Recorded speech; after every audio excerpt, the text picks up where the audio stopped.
Hi everyone! Happy Christmas Eve. I have two cameras set up here and I'm going to remove one for a minute. We have actually three camera angles for today's live with Clare Rowley. I'm Clare Rowley and this is Fabrically Speaking. This is our 5th episode in season 1 and this is December 24th, 2020. Please go ahead and write your name and introduce yourself. Tell us where you're watching from. And today I'm going to teach you how to make a Christmas bowl lid or cover to take to the dinner party you may be going to tomorrow. There's still time to make it, believe it or not. So let's see. I'm going to look at the chat because right now we're not in the chat. Here we go.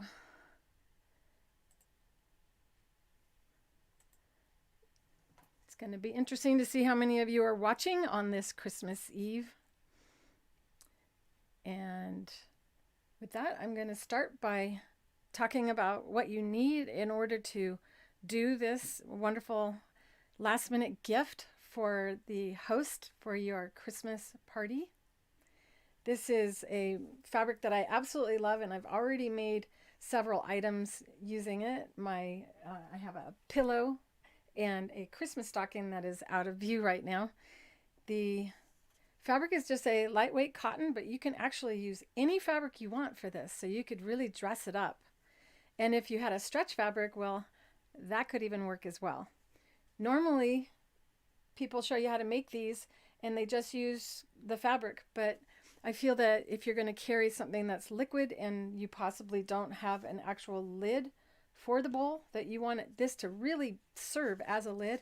So I'm going to use vinyl, and know that I'm designing this on the go because I didn't have a chance to go ahead and test my theory, which is all in my mind at this point. So hi Valerie, hi Brenda, Laura, sorry about that, Patsy, Nancy. I'm alone today, so hi Tina and Debbie. Thanks for all of you for joining me this Christmas Eve. I was going to wear a hat, but it kept falling off, and I just went, you know what? I'm not going to wear a hat. I'm going to do what's easy. You can measure the circle several different ways. If you do happen to have the lid that comes with the bowl, then you just set it down on top of your fabric, and we actually want our vinyl cut 1/4 inch narrower than the diameter of, or the perimeter of the actual fabric that you're going to use. And for this, I did use a marker that will disappear.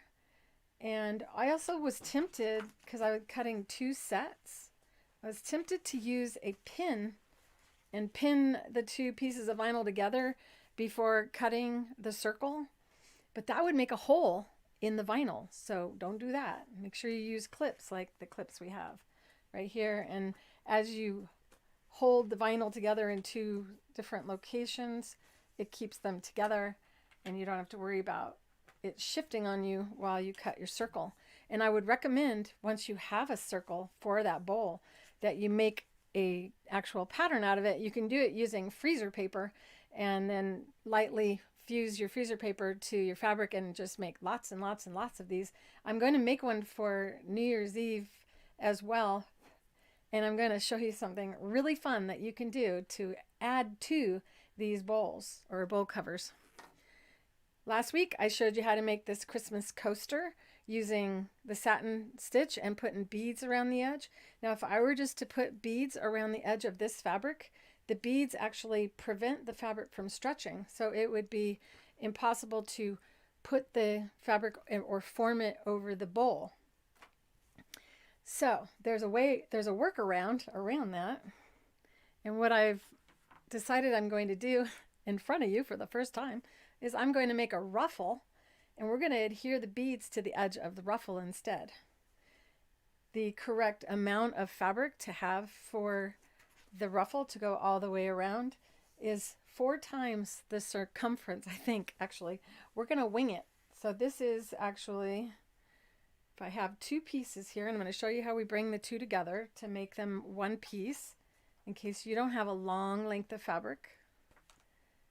Oh, by the way, today's giveaway, because every Thursday when I go live at 2 o'clock Mountain Standard Time, because I live in Arizona, and in Arizona our time never changes, so you always want to make sure you check to see what time is it in Arizona. You can go, what time is it in Arizona, in Google, and find out so that you don't miss out. Or just basically subscribe to our YouTube channel, or become a member of my Facebook group, or join at create.clarerowley.com, my school, where I keep you up to date on when we're going live and all kinds of other things. In fact, if you're a member of the school, I'm going live tomorrow from 2 to 4, and it's going to be a different type of live. We're going to chat, and you guys get to come up on the screen.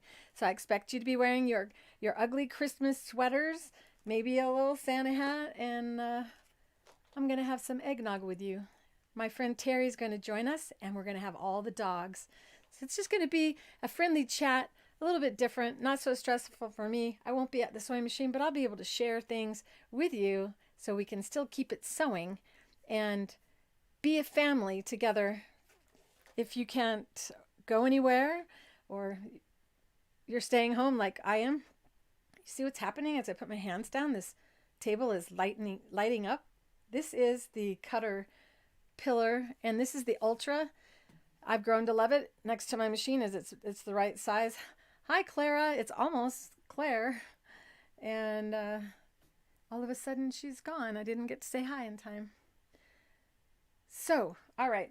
Yes, we get back to sewing, or the prize. This is the prize this time. It's a Satinedge Foot and the instructional DVD, or you can get the USB version of the video that shows you what you can do with the Satinedge Foot, because this one foot, if it's all machines, can do top stitching, edge stitching, pin tucking, invisible applique, stitching in a ditch, charted needle design without the use of knitting needles, cut work without the use of a hoop, wire edges, fishing line edges, lettuce edging, trapunto applique, blanket stitch applique, edge joining, t-shirt hemming, 1/8 inch, 1/4 inch, scant 1/4 inch seam allowances, and it also hand sews binding on for you. If you haven't seen my binding technique on my YouTube channel, be sure to check it out. We also have the binding technique on a USB stick, so you can have it all the time and not have to try to find it on our YouTube channel. So that's how I act when I'm at a show, and I feel like I'm at a show because this is now my show every Thursday at 2. Yay. Sorry it took me so long to do this. All right, so I'm going to make this as we go. If you have a piece of fabric and it's not long enough, and this happens for those of you who don't do quilts, sometimes we want to bind the edge of a quilt and we just simply don't have a big enough single piece of fabric to make one long never-ending strip to go all the way around the actual quilt, where we have to join these two fabrics together. And if you're new to sewing, you might think, well, we just take two sides, right sides together and just slap them together like that, right? But if you do that, you'll see the seam. So what we do is a different technique of joining our fabrics together. So you've used the Satinedge Foot, Brenda, for binding. It used to be I'd finish a quilt and go, okay, at some point I'll finish my binding. At some point it'll be done. And now it's like, yay, I get to bind my quilt. And, well, I took some things out of the room because there was a big mess growing behind me from going live. Well, these ends are not cut very straight, so I'm going to go ahead and straighten them out. And with the Caterpillar light tablet, it makes it much easier for you to see that both of your layers of fabric are actually over the line when you want to cut and sure something up. I love my little tiny rulers, which we will be adding to our website as we are behind the scenes building a brand new creativefeet.com. It's so exciting. Here we go. Now when you cut, if you felt like when you cut you don't cut accurately, this is what you probably need to do. Stand up and look down through the ruler and make sure everything's in line, and then cut. And then before you lift up your hand and move it off the ruler, you pull the fabric away to make sure that it did cut clean. And if it didn't, well, now you have the chance to still finish that cut up. Make sure you close your knives. I've never cut myself with a rotary cutter, and I don't plan on starting anytime soon. Well, you can't be late, Red Dog Mama. I know what Red Dog Mama stands for now. I thought it was a dog, but she has a Harley, so you'd call that a hog, right? You can tell I'm not as cool as I'd like to think I am. So here we have these two fabrics, and we're going to join them together. And instead of having them just right sides together, we're going to make a L shape out of it and cross them. And when they're crossed, this is when it gets tricky. Left-handed people tend to have a harder time with this than right-handed people, probably because you're shown by people with right hands, and then you try to mimic it and you do it backwards. So basically, I'm going to switch. Let's see, do I have a camera that's set up close? I don't. So, but like I said, we have the binding tutorial at on our YouTube channel and inside the school to help you, as long as also on a USB. And it's a video full length on how to bind a quilt in an hour. So if you want to be able to bind your quilt in an hour, you can. You absolutely can. So as we're going to sew across from the edge that's straight or going horizontally away from us. We're going to sew from that corner to that corner. But sometimes it can get tricky in your mind as you're sewing. So I prefer to use my liquid baste and actually secure the fabrics to one another. It also prevents them from shifting on you as you sew across. So I'm going to do a little dot on the corner.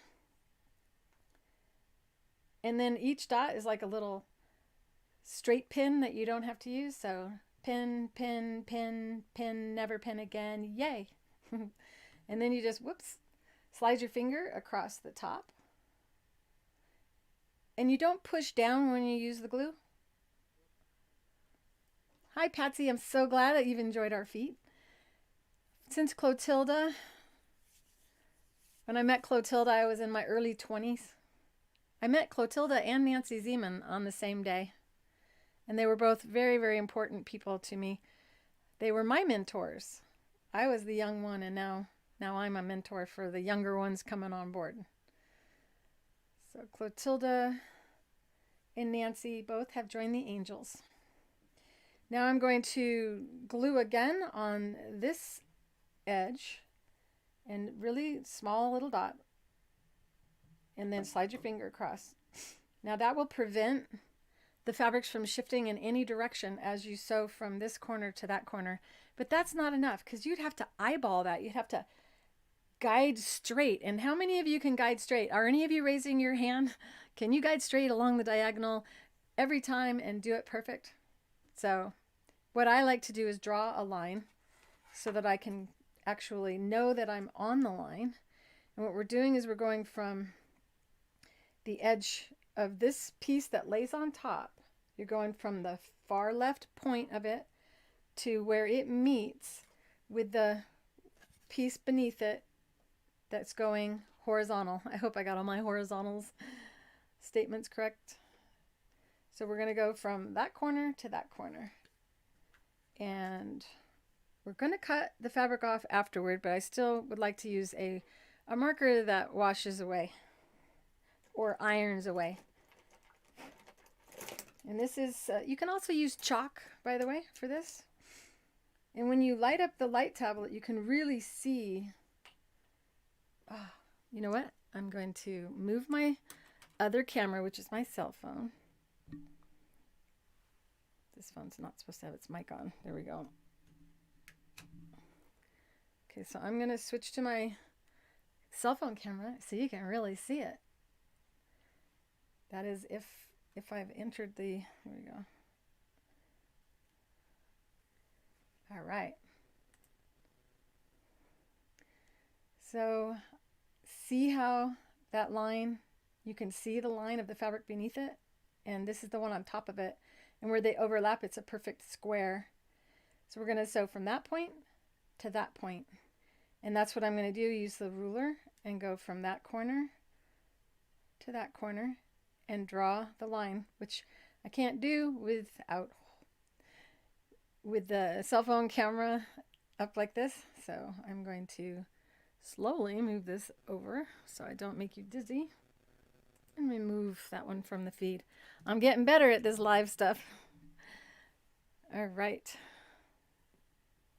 And I'm not hearing myself, but no one's saying you can't hear me, right? As long as you can hear me, we're good to go. So now I'm going to draw that line.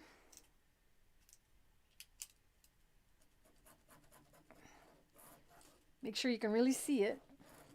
I got pink on red. And just for your sake, I'm going to actually use a Sharpie. Which isn't bad, and I know some people have thought that Sharpie markers can catch on fire in the microwave. Know that the alcohol burns off or dries out, and it's no longer flammable once it's dry. Once you can smell the fabric and it doesn't smell like the Sharpie anymore, the flammable part has evaporated and it should be safe. Should you put something in the microwave, which you shouldn't always do. Hi, Fiona Jane. You just got them for Christmas in Australia? You know, the first time someone got the Creative Feet as a present, I cried. Aw. So exciting. If you have a drawer that won't stay shut, and I know that I've shown this before on my show, but we have this, I just use poster tack. It's a gooey substance that sticks without making you sticky or dirty. And I have this drawer and it won't stay shut. So I put a little bit on the edge of it and then it stays shut. But it's also great for putting your needles on your machine so you don't forget what needle you're using. And in this case, we're using the 9014 Universal. And the reason I am is because we're going to go through elastic at one point as well. And I'm not on a tight camera, so I can't really show you that. All right. The entire Schmetz line of needles is available at creativefeet.com, and we're going to make it a really cool guide for you and show you how to pick the right needle for you. So this is going to be the bowl that I'm going to use. And I didn't have a chance to wind a bobbin, so I'm going to wind one. Normally I would take this opportunity to teach you how to do it, but I don't want to slow down this session. So, oh, now you're Cherry Garcia instead of Red Dog Mama. Oh. Tomorrow I'm going to have my dogs on with us when we go live. It's a live Zoom chat inside of the school. And my friend Terry's going to have her dog. Her name is Missy. And so if you guys have dogs, we welcome dogs on our Zoom chats. And here we go. I'm going to try not to get too loud as I'm right in front of the microphone. And I'm going to try not to get scared when I wind my bobbin because every time it stops, it's really loud and it kind of frightens me. Hitting start, and I stop it after just a little bit and then trim that bobbin thread without pulling hard on it. And then when your bobbin runs out, it will simply run out unless you have a computerized machine, which won't let you do that. I have this headphone in and I don't need it because today I'm alone here while I film. Terry was here, but she brought her dog and I was too stressed out to have 3 dogs in here today. So have any of you ever made one of these fabric bowl covers? Not to be confused with the bowl cozy, which I've done tutorials on as well. And those are available on our YouTube channel. I actually talk about the science of bowl cozies because a lot of people were afraid that they would catch on fire. it just turned off all quiet. It's never been quiet when it ended before. The angels are looking out for me. All right, bobbin in. I think we all need covers because they're so pretty. All right, and I'm going to use elastic on this bowl cover. I think the elastic would be considered the most challenging part for many of you. Have any of you struggled to sew elastic? If you have, hit the thumbs up. Remember, the more active you are, the more chatting you do, the more sharing you do, the better chance you have of winning the prize for this week, which is the Satinedge Foot and our DVD or USB. And if you already own these two items, you can negotiate your way to other items by chatting with me after we announce the winner. And it's been a crazy few days, so we have yet to announce the winner for last week. So if you didn't win, you may still have won. And we'll announce that as soon as possible. We're just a little bit slower because we're building a brand new creativefeet.com site. It's going to be amazing.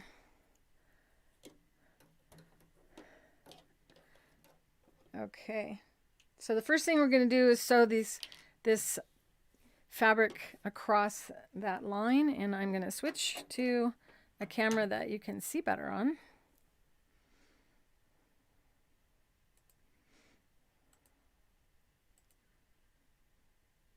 Here we go. So the line is going from this corner to that corner. Oh, that's right. You could see through my cell phone. So, and now when we sew across here, we'll be able to open it up. But sometimes you think, okay, I'm sure I've got this right. And then you sew it and then you open it and it's not correct. But because we glued along this corner and that corner, you can actually open it up and see before you ever sew that your seam allowance is going to be a beautiful diagonal line, and that will make it not show up as much, especially with a pattern like this. We're going to sew right on that actual line, and to do that I use a straight stitch, center needle position, lower the needle on the fabric, and I'm using my Satinedge presser foot, which has a wire that comes out of the white guide, and when I move the guide over, this would be a good time to bring up the cell phone camera. Get you just right in there. I'll hand hold it. Sorry about that. Here we go.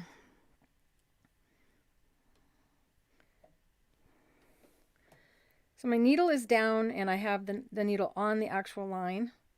And then by turning this nut, you actually change that little wire inside of there. You change where that's located. When you move it over, you're gonna notice that the white edge of the guide actually will line up with the line while the needle is on the line. And it might make you a little nervous because we're actually that needle and wire are gonna touch each other. See how I lift the foot and adjust it and lift the foot and adjust it to make sure that the guide isn't catching on the fabric and not moving all the way over, because we don't want this guide to change position after we begin sewing. And know that the reason it's so hard for you to turn is so that that nut won't turn while you're sewing. So I'm gonna make sure I have it right. Looks good. So the needle is on the line, and because of how I engineered, because of how I engineered this foot, that edge right there lines up right along the edge of that, and that is what I'll be watching as I sew, is keeping that line right along there. And I can't do that with my phone in my hand, so I'm going to take this one out of the field. There we go. Hopefully I'm not making you all dizzy when I do that. The benefit outweighs the little bit of awkwardness we have here, and eventually I'm going to have an even better setup. If any of you do a super chat, which is how people donate to us on YouTube, know that I will get back to you and appreciate that. Those donations go to helping us get better equipment to show you more. This is a very rare occurrence. I barely ever have anything on my fingernails, but I figured it's Christmas and we have another Home for the Holidays segment of my fabric leasing show next Thursday for New Year's Eve. Watching the front of the foot, ignore the sewing machine needle, and you can go slow. There's no rush on this. You can also decrease the stitch length a little bit. So if it's at 2.5, you can take it down to 2, or 1.8 is what my machine says on the length, and that's how much the fabric will advance in every stitch. Watching the front of the foot, ignore the needle, trying to sew straight, focusing on that. Instead of guessing that you're going to reach this point, you're watching right in front of the foot. It's much, much more relaxing. Now we come off, and before you cut, you can double check to make sure that you have that correct. Isn't that beautiful? Beautiful. So then we can just take, and I'm going to show you something that some of you heavy quilters or people that have quilted a lot may not agree with. However, it's easier for the foot if you don't cut your fabric to a 1/4 inch seam allowance right here. It's a lot easier for the foot to get over the bump when the bump on the fabric is more graduated out. So then you can just have that pressed open instead of pressing it off to one side. And it will show up a lot less. Oops, should have gone forward and reverse on that end. I'm sure there was some of you going, forward and reverse. You are not late. Better days. Better days. What's your name? And TJOHRI1. So if you register, or if you're inside of YouTube, I believe you join inside of StreamYard in order to be seen with your real name. And in Facebook, there's 3 dots at the top of the page. And you click on those dots, and then you go to Group Apps. And that's the app that I'm using is StreamYard to stream live to you. So you allow StreamYard to see you, and then when you pop up on the live feed, I get to know your name. And some of you I actually know now from shows. Oops. Now I'm going to press this seam open using, and this is our green hornet color, which I absolutely love. It doesn't show up as well on film as it does in person. All right, we have a bunch of different colors, and this is hardened wood that I turn. So I'm your wood turner.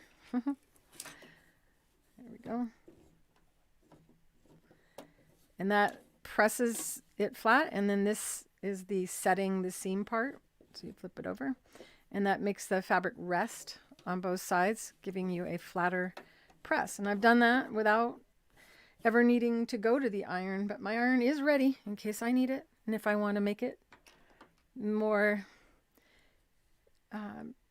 easy to work with, I use spray starch and iron frequently. And we're going to go ahead and we're going to fold this fabric. So this will be a double-sided ruffle when we're finished. To keep this fabric from flipping up as we sew, or shifting, making the seam not look as good, we use the liquid base. I know there's one of you at least going, she's going to use the liquid base to hold that down. And you just need a little dot in one corner. You should put your lid back on when you're done so that it doesn't seal itself. But it does seal itself, and you see how easy it was to open. So a dot right there. And then that holds that point down and stops it from shifting. If you want to really make sure it doesn't shift when you fold it over and iron, you can do that as well. It doesn't take a lot, so I tend to use it. Why not? It makes it so you don't have to hold on as much. If you do leave your lid open, leave the glue standing up, then it won't seal itself. These are things I learned from doing shows. These are the Appliquick serrated little thread nips scissors, which have this wonderful sound. Listen to that. They're so tight. And this is Christmas Eve 2020. We're currently sold out of the large 3-hole scissors. We do have the mediums. And this is what the one that we're out of. The medium's blade is a little bit shorter, about an inch shorter, but everything else about them is the same size. So if you want to get those quickly, and why would you want them? Because it's better for your hands to use these for cutting, as every finger has its own little spot. Thank you, Valerie. What do you have? One of the pressers? If you have a presser already, you can give me a heart, or on YouTube, thumbs up. Apparently, you guys can do thumbs up there. Feel free to wave as well. Now we're going to join the other end together as well, because what I'm going to try to do is have a folded over double-sided ruffle, and you won't have a beginning or an end, because we're going to be sewing this around a circle, and a circle doesn't have an end or a beginning. It's just all the way around. So when we're finished, and this is the inside, I like this fabric because the inside looks pretty and the outside looks pretty. So when you have the vinyl attached to it, you can actually see this through. But we also, and we sell this vinyl, by the way, and this is our cover up for embroidery, so it has multiple uses. But the person that gets this will know that, you know, this is something they can wash off with a sponge. It'll keep the steam in and keep your food warmer longer. And I didn't do a very good job on cutting, but it's not going to be noticeable at all. So this is one time when you can be a little bit sloppy, but you just want to make sure that you don't end up where the vinyl goes off the edge of the fabric.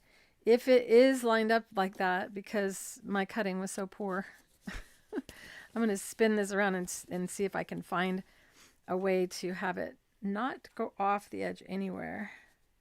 And then remember, when you find the position that's right, just do yourself a favor and cut a better circle than I did. Oh my goodness, this is embarrassing. When you get it to where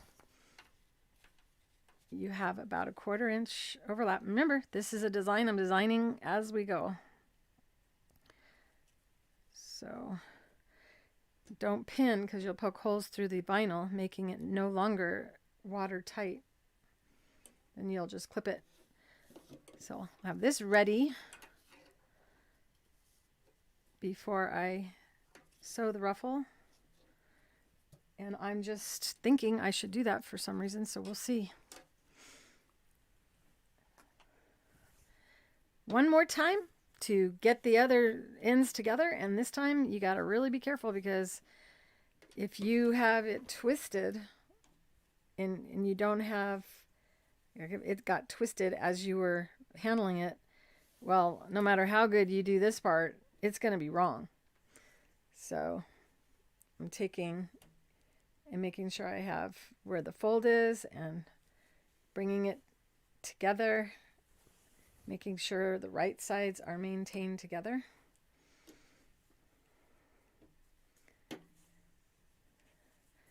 Can you imagine having to do that on a quilt? It would be a little bit overwhelming, wouldn't it? So we know that we make an L.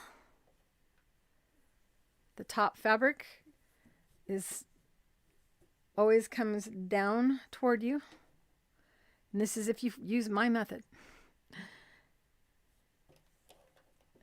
And I'm going to take it back to the cutting mat so that I can see through the actual fabric again.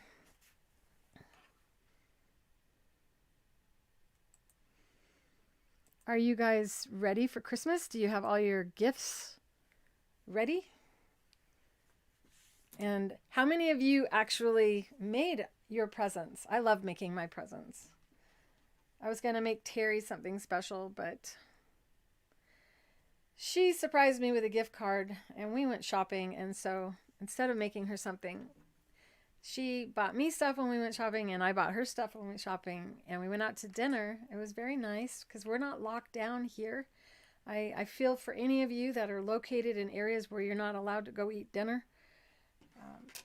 It is, half, I think, full restaurants, and we wear our masks because I designed a mask, so it would be really hypocritical of me not to wear my mask.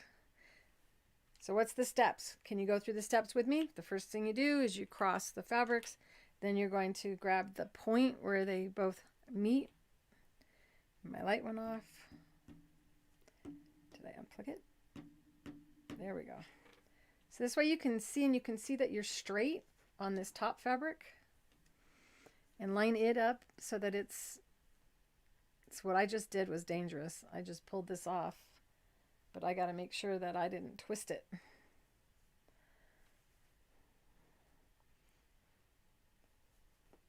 think I got away with it. So we're going to put a little dot right on the point where the two meet at that corner. And some people go, well, that's all I do. I just do the dot on the end and I don't feel the need to go all the way across. It's really up to you. Little dot.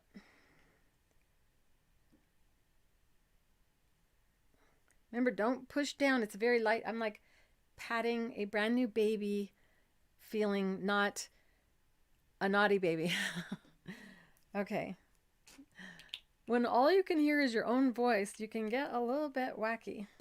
What's the next step? The next step is to draw the line from the corner to the corner so that you can see it.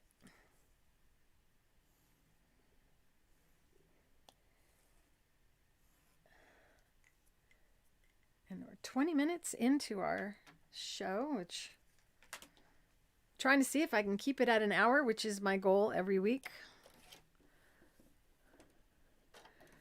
Once again, the next step is to actually select that straight stitch, which I didn't change it, so it's still set up.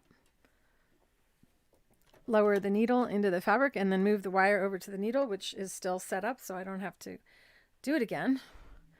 Bring the needle down. And I generally start on the fabric instead of starting off the fabric and trying to sew up. I sew up a couple stitches even though I'm on, and then I go back so that my seam won't fall apart this time. And then back up, and then we continue. And the microphone is right in front of my eyes, and I'm not wearing my glasses, but I have them, so I'm going to wear them so I can see what I'm doing. Wow, that's amazing, the difference. Seeing, I should always wear these. These are my actual magnifying glasses, though, so I can't look at the camera far away with these or I get dizzy.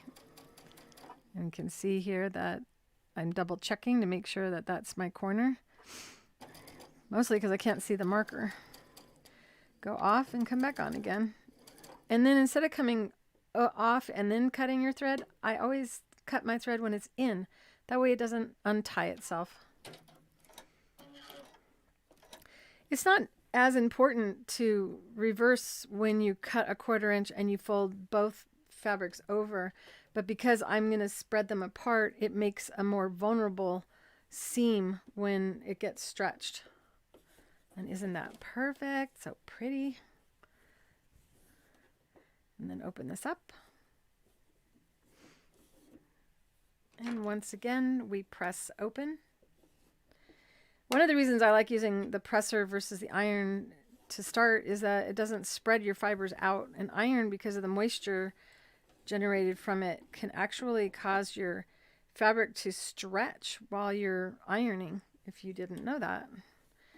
So if I were to use an iron in conjunction with my presser, I steam generally, but I don't move the iron. In other words, I put the iron down and I shoot steam through it, pick it up, move it over, shoot steam through it, rather than ironing and I am going to iron. And since I have my cell phone set up, I can actually iron on camera.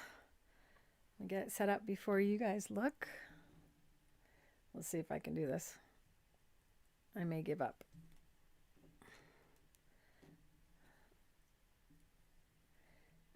Uh-oh. Yep. Not going to work.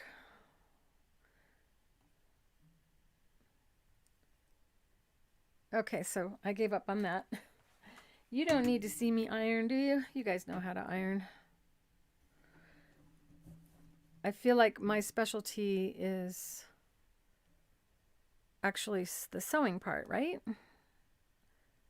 Why is this not going there?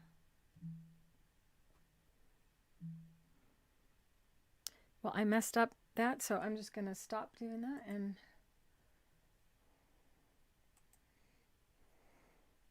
these are my favorite glasses for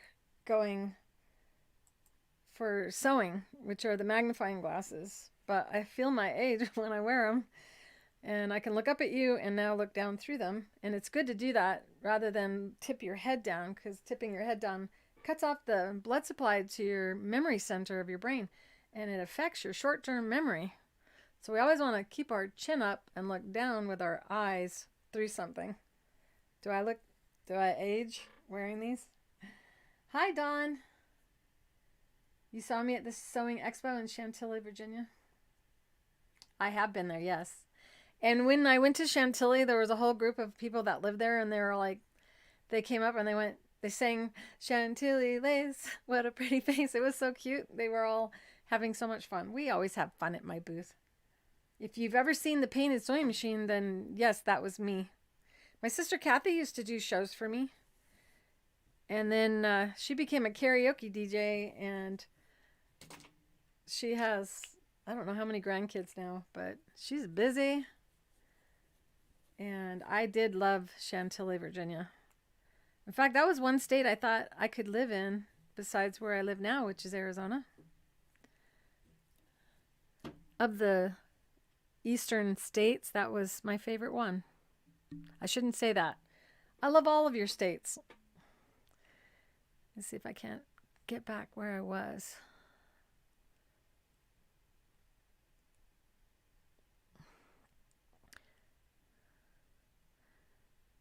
So we want to open.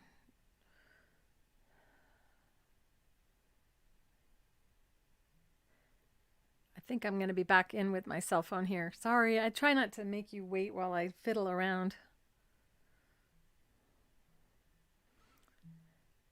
Good. All right. The cell phone's hooked up again so I can show you close-up shots when we need it. And if you have trouble pressing your fabric and having it stay straight when you're sewing with it, know that the glue will help you with that as well. And know that this is not really glue. It's water-soluble stabilizer. Hi, Sue from Montana. You know what? I haven't been to Montana. I haven't been to Montana or Alaska. I think that's all the states I have not gone to yet. I would love to go to Montana, but not when it's below 0 and there's lots of snow on the ground. I'm a little wimpy on that. I'm going to take and fold our fabric across. And this is another thing I love the Caterpillar light tablets for, is sometimes you think you folded something over, but you didn't quite line it up properly, and then it has that sharp crease that you create with the iron, and now you got to steam it out and fold it again, and so this saves you from those situations. And you can, let's see, this is a better way. So if I fold it before I iron it even, and just pin without pins the fabric, so that I know it's not going to shift on me. And this would definitely be a good opportunity to use spray starch. Normally, if I were binding a quilt, I would. However, we're going to turn this into a ruffle, and we want the ruffle to be as soft as possible. This is also a very important project to pre-wash your fabric first, because there are chemicals in your fabric, and since this is going to get around food, You want to make sure that all those chemicals have been washed away.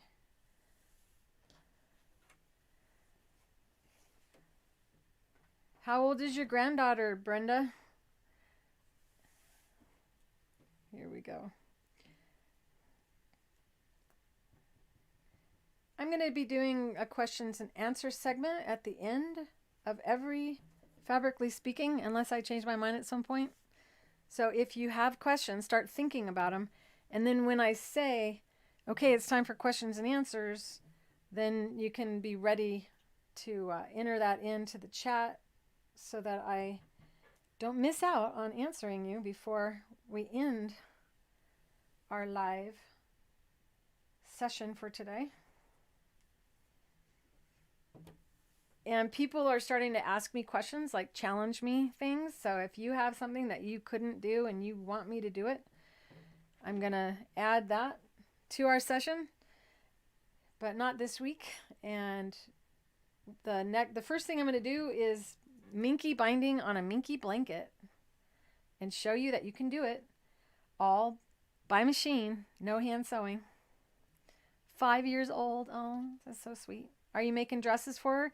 If you want to make a dress for a little girl and you want a ruffle, I'm about to show you how to gather your fabric and not have your fabric end up not gathering for you. Have any of you ever gathered fabric and the thread broke? Why'd that happen? It's almost as if someone was trying to toy with you and make you suffer. What are the instructions or the steps for gathering? You're told to do what? You're told to sew 2 rows of stitches equally spaced apart. And then secure the beginning and then gather the fabric by holding onto the bobbin thread and pulling, holding onto the bobbin thread and pulling as it gathers up. But what happens is the threads break. And if it happens to you, know that you're not alone. Sometimes it's just nice to know other people have the same problem we have when we're sewing all by ourselves. And if you think that nothing ever goes wrong when I sew, the reason I have all the answers to all the problems is because I had a lot of problems. I've been sewing a long time. Been sewing since I was 4. My first sewing project was a Barbie quilt for my girlfriend's Barbie. She had Barbies, but I didn't. So I made her a Barbie quilt, but I did it by hand. I didn't actually start running sewing machines until I was about 8, and I made a pencil case. Minky does leave bits everywhere, but if you spray it with hairspray, it helps to control it. And you can also use this to secure Minky to another piece of Minky. Yeah, it's a messy, messy, messy thing, but it's so lovely. So here we have our full loop ruffle, and this is my chance to make sure I didn't mess it up by twisting it, and I did it. I succeeded. So now I'm going to press this off camera only because I'm not going to turn off that other phone again. And when I do this, I'm pressing. I'm not ironing. That way nothing moves. And if any of the water-soluble stabilizer, the liquid-based, any of it's still wet, it will dry it instantly. And it helps to support the fabric as well, as it is water-soluble stabilizer. So it stabilizes the fabric. And what is stabilizing? Sometimes I sew over dental floss, Brenda. Most often I don't. And sometimes I'm going to show you 2 ways of gathering. Now I could gather this with this technique I'm going to show you real quick. However, it's not going to gather enough because the fabric's thick when there's 2 layers. I love watching people see me gather this way.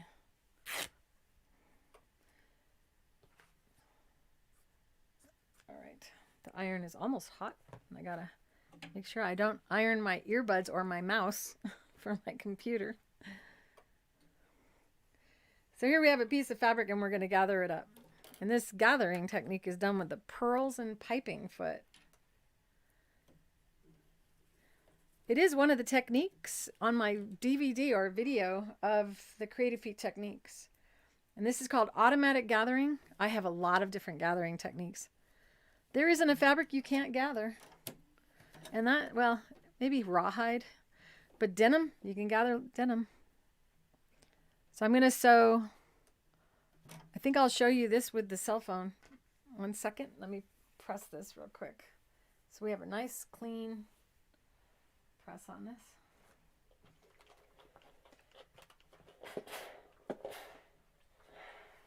Steaming, I steam and then I hop, and then I steam and then I hop. I don't rub the iron across the surface. This is called pressing, when you press and then you lift up and then you move it over and then you press. You can apply pressure downward, but just don't move it side to side. And be mindful of your fold to not iron the fold. Spread it open and press those two folded ends separately.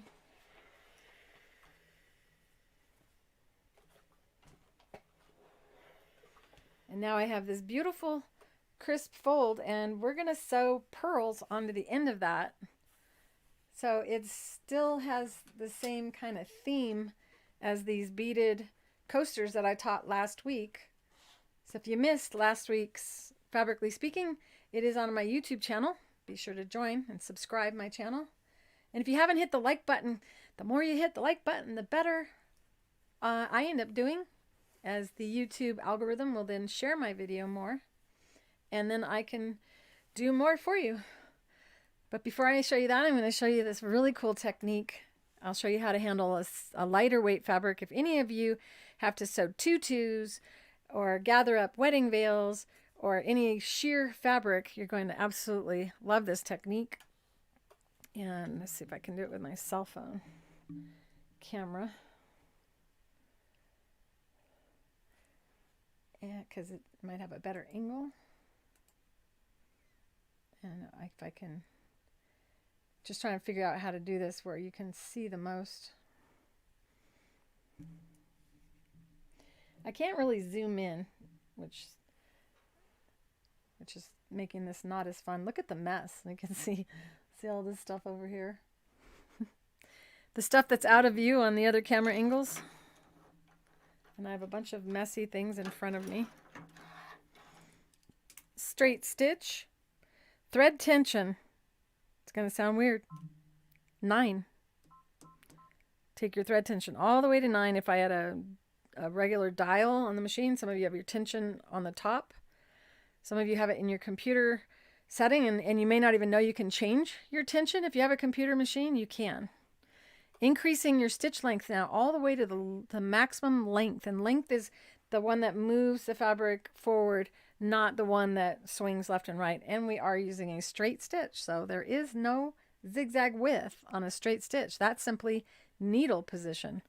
So on a straight stitch, and you use your width, which is what you could do right now, it will actually move your needle around. It's needle position. So if you didn't know, if you thought your machine didn't have needle positions, that may be all it is. I'm hearing something. Did this mic turn on? No. I guess the heater kicked on in the house. It sounds weird. So now I'm using a straight stitch, and my stitch length, I'm going all the way to 5. On this machine, I can go to 5, which is 5 millimeters. So a few stitches forward. You see my needle is in the center needle position, so it's at the right spot for the groove in the pearls and piping foot.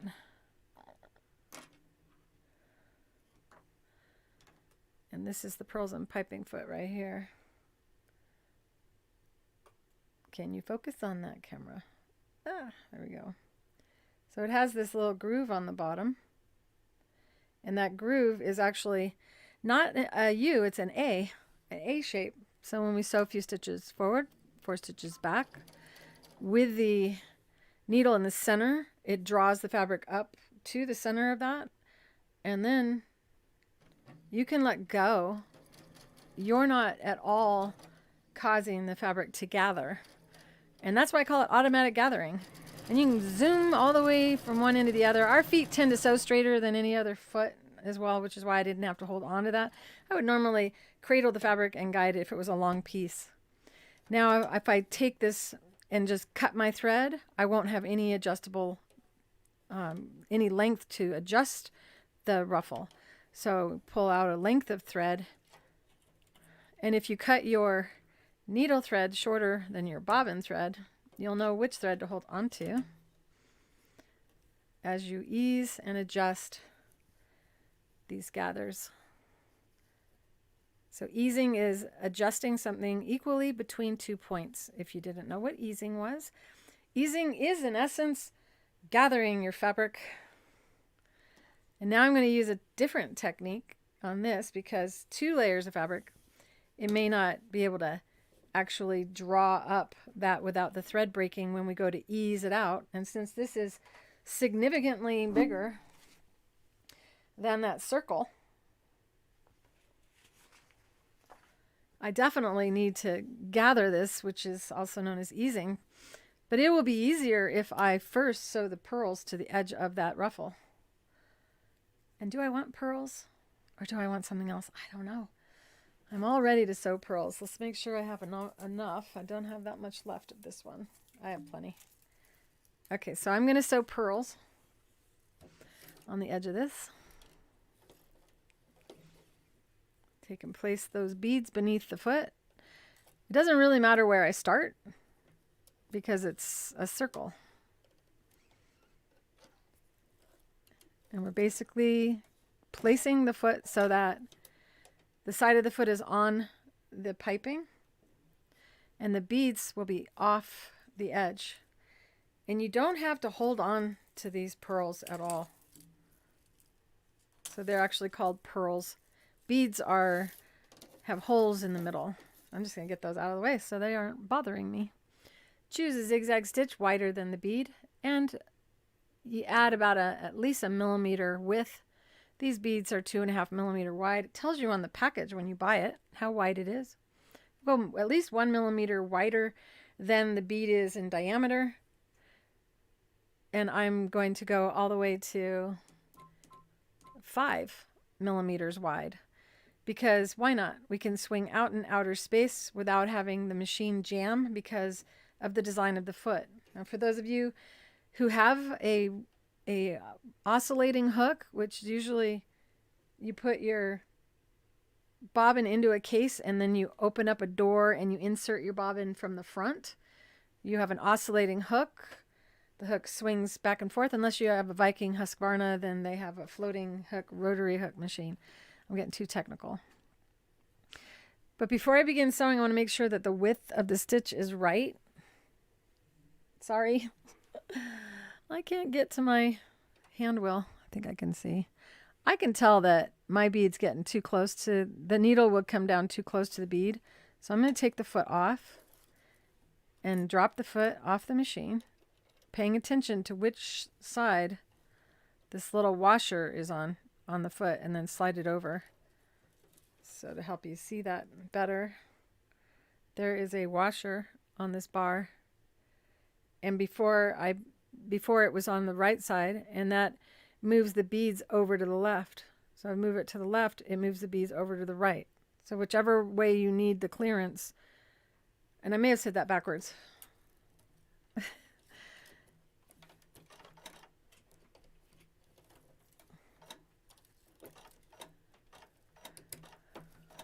I don't know what I'm hearing. I hope you guys are not hearing it. Does everything still sound good?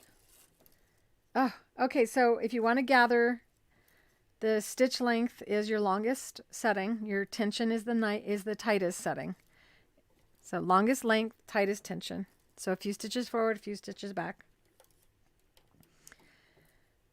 Yes, hairspray, better days. Hairspray will kind of make the fabric sticky. You don't have to spray the entire thing, but spray it where you're going to cut it before you cut it, and it reduces the amount of fuzz that gets all over your house. Same thing is true of any fur that you want to sew with. So now you can see that the beads have moved over they're pushed further, closer to the fabric. So if my foot is on the fabric, those beads will definitely be on the fabric. And this might be scary to you. I'm going to switch to the other camera because that one's just not giving you a good angle. I'm going to give you a good, the best angle I can give you is this camera. And then I don't put my hand in front of the camera too much. So you can see how, and by the way, that on that gathering, the most important thing is you have to secure the beginning by doing a few stitches forward and back before you start sewing, and then it will gather. First, we're going to sew these beads on now. And I could just sew, I could do it really tight like I did on this one where the stitches are a satin stitch. However, it'll take longer, and since we're live, I don't want you to have to wait. I'm going to do it a little closer than the fastest because it'll make it stronger to go through the washing machine. Although if I give one of these to anyone, I will say you should probably hand wash it with dish soap. If there's any grease, it will come off the fabric better. And the main reason why I would suggest that is they might be tempted to throw this in the dryer, and vinyl could melt a little bit in the dryer. And it'll be such a shame to have that get ruined. So my normal stitch length is 1.4 millimeter on a zigzag stitch. I'm going to take it to 1. So it's a little bit closer, but it's not going to take forever. And it may seem unnerving to sew over the pearls like this. I'm going to bring in my cell phone here to partner with me. And hopefully I won't get you dizzy because I can't see. I'm actually looking through at the screen.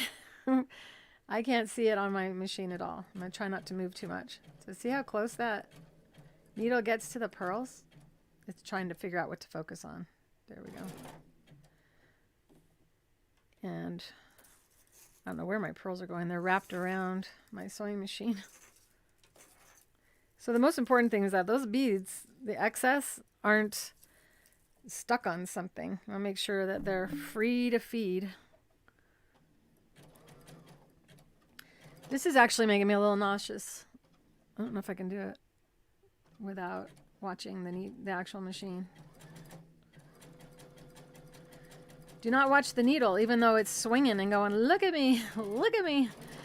You might be really nervous if you watch the needle. And we're going to take our thread tension down to 3. It was normal at 4.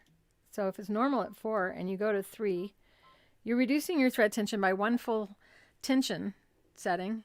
So if your tension is at 5, go to 4, and that's to reduce a little bit of puckering that I can see right here. And I can't figure out how to only have this guy all by itself. I'm not going to take a chance on messing it up right now. So here we go. And I'm going to sew this a lot slower if I keep doing it with the cell phone. Maybe not. I'm adapting. I can do this. I can do this. I can do this. There's 2 angles for you at once. Isn't this live getting cool, you guys?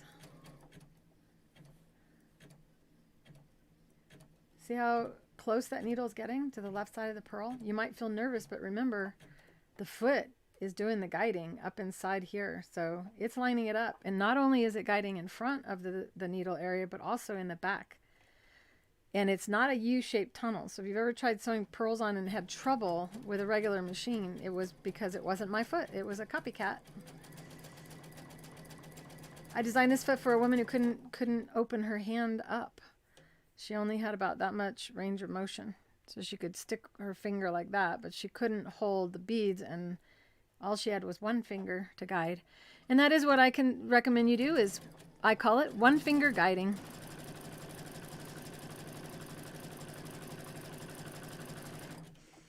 Make sure you breathe when you do this. It's so cool. Isn't it cool? I never get tired of watching this foot sew these beads on. I have people that come up to me at shows and educators often. They go, I love all your feet, don't get me wrong, but oh my gosh, I just love, love, love, love, love that pearls and piping foot.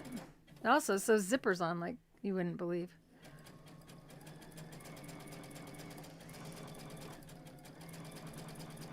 Taking a moment just to watch it and not talk, as I'm having to think, as I hold my cell phone in my right hand and am sewing beads on the edge of the fabric. And so my right hand is occupied. I am only using these fingers. Normally you see people sew with one hand back here and another hand in front. But in this case, you can see in one camera, I'm holding my cell phone. I'm the tripod. Ignore the sewing machine needle. It doesn't exist. Everything will be okay. That needle goes, look at me, I'm terrifying. And the pearls go, look at me, I'm so pretty. And if you take your focus off this fabric and keeping it straight, that's what will mess you up. Ignore everything else, and I've lined it up with that line on the machine. And I'm trying not to pay attention to what's going on over here or over here. Just that fabric edge. Keeping it straight without grabbing and pulling. It's just a very light, almost like I'm trying to tickle the fabric, and just keeping it right there. Ignore everything else. And so the only thing that could make you accidentally break a needle would be if this tangled mess here got caught under your hand or on something, and that caused it to suddenly jerk off to one side like that. But it would take a tremendous pull in order for that to happen. I'm going to put this back on the tripod because my hand's getting sore. No, we don't want to do that. We want to stay where we are. Cool. Oops. Okay, well, I definitely just changed a setting on the sewing machine.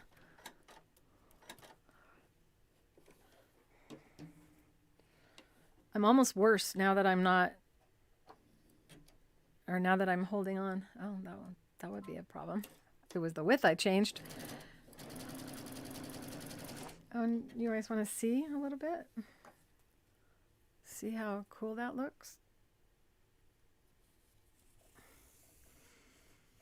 And this is why you can't put it on the edge and then gather, because it locks that fabric in the position that it's in. Could give you a different camera angle here. So we have two different angles.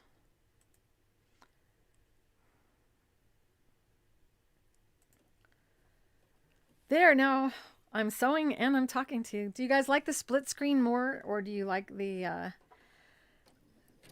screen all on one thing? It's kind of messy back here. Oh well. All right, I'm going to see how fast I can do this, because this is live. I can't edit while I'm sewing, can I? Ignore the sewing machine needle. Watch the front of the foot. I am actually coaching myself as I talk. And you can, some of you are probably going, look, no, all that mess is coming.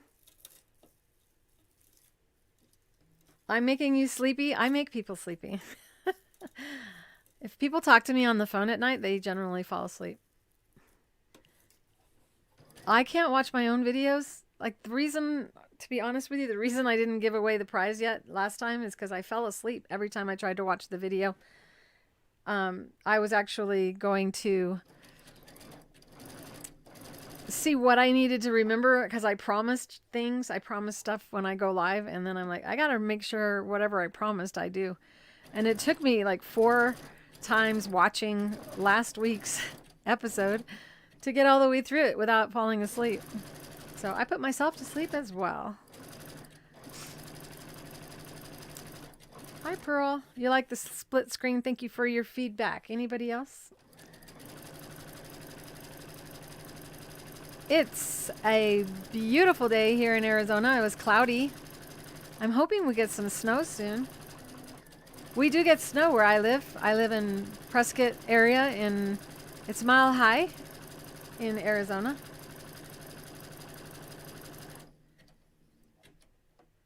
Oh, you can get sleepy if you watch the needle. Oh, it's not my voice that's making you sleepy. Yeah, if you watch the needle, it really just hypnotizes you. It's just going. And you can't focus on it even if you think you can. In order to focus on the needle, you'd have to go this slow. It's just not possible. Your eyes can't follow something that moves that fast. So that's why you want to get away from looking at that and look at the front instead.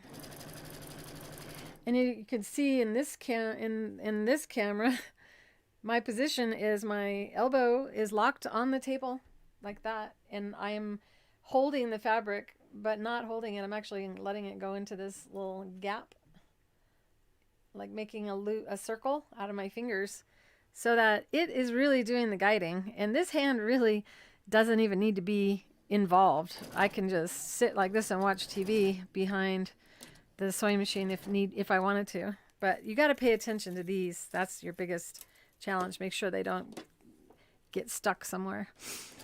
So elbows always down, shoulders relaxed. Do not watch the needle. All of the creative feet I engineered so you could take your focus off the needle and look at the front. The cell phone decided to stop, and I know why.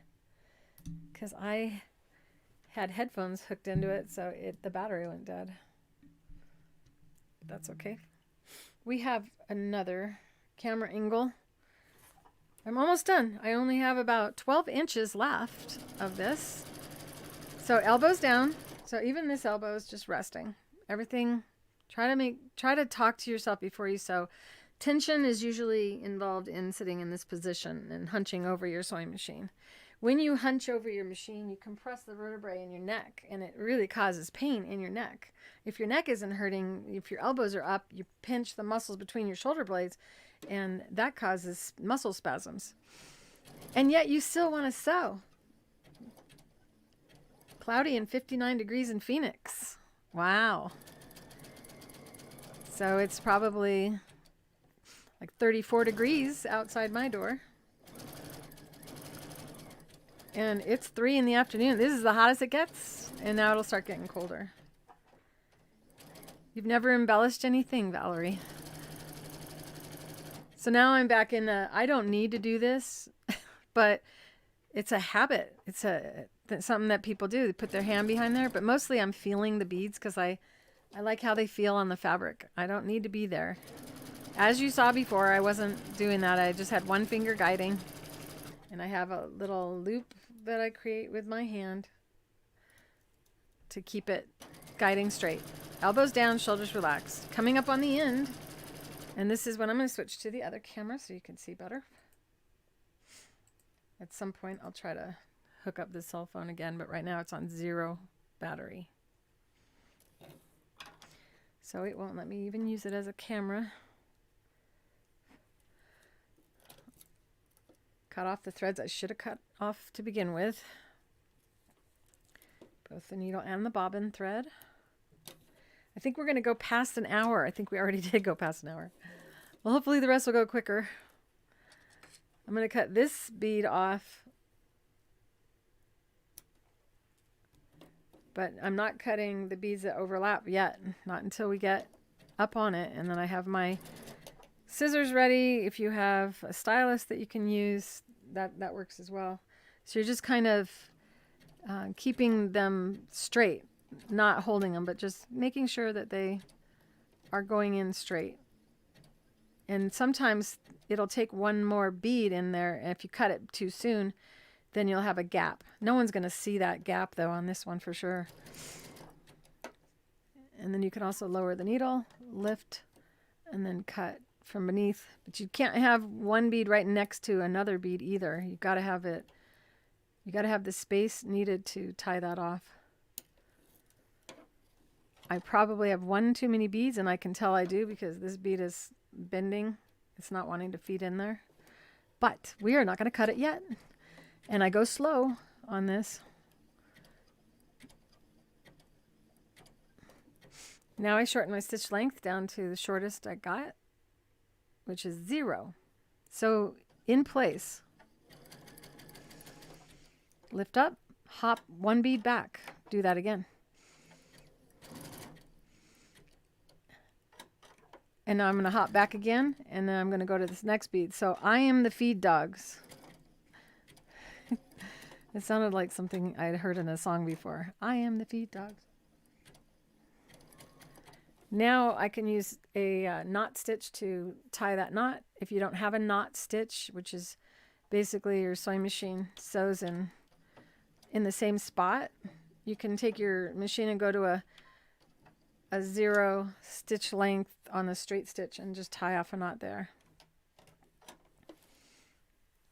And while my machine does have this scissor button, I would have to trim anyway. So I prefer not to use it all the time. And there we have a beaded binding, in essence. And we're going to sew that to this. And just to make sure the vinyl doesn't slip, because it is kind of a slippery thing while we stitch this on. And I haven't really thought this through, by the way, on how it's going to look good on the inside. So, but no one really sees the inside while it's on display. So I'll probably use an overlock stitch around here. And you can use an overlock stitch even without an overlock sewing machine. But let me think it through. This is why I usually design things before I go live with you guys. Didn't really have time this time. We need the elastic to go here.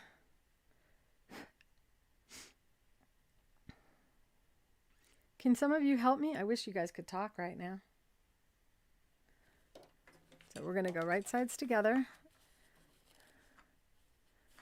And we got to gather this up first. So may as well do that now. And one of you said sew over dental floss. That is a method of gathering. Another method of gathering is to pull out a good amount of needle and bobbin thread. In fact, the amount you think you need in order to go around this. Well, that doesn't seem very effective, does it?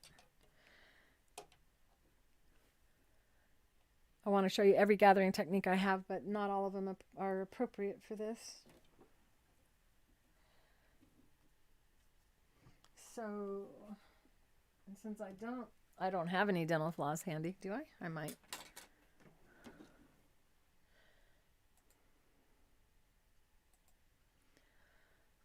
This is my drawer of lots of little things, so hopefully it'll be in here. If not, you can sew over, it's called pearl cotton, but you could also just pull some thread. Oh, here's some pearl cotton. If you don't know what pearl cotton is, it's cotton, and it's braided up. I like a more slippery feel, which would be the dental floss, but we'll go ahead and use this instead. I can make my own cord also, but it's kind of a waste of thread. I don't know if you guys can handle seeing me waste so much thread. This is why it's a weekly show, because there's so much that I know that I could fill up a month of shows in one day, and we're already at an hour and 20 minutes. So what your goal is to actually stitch through the cording at the very beginning. And since we're not going to want this to show up, I'm really not sure I want to do this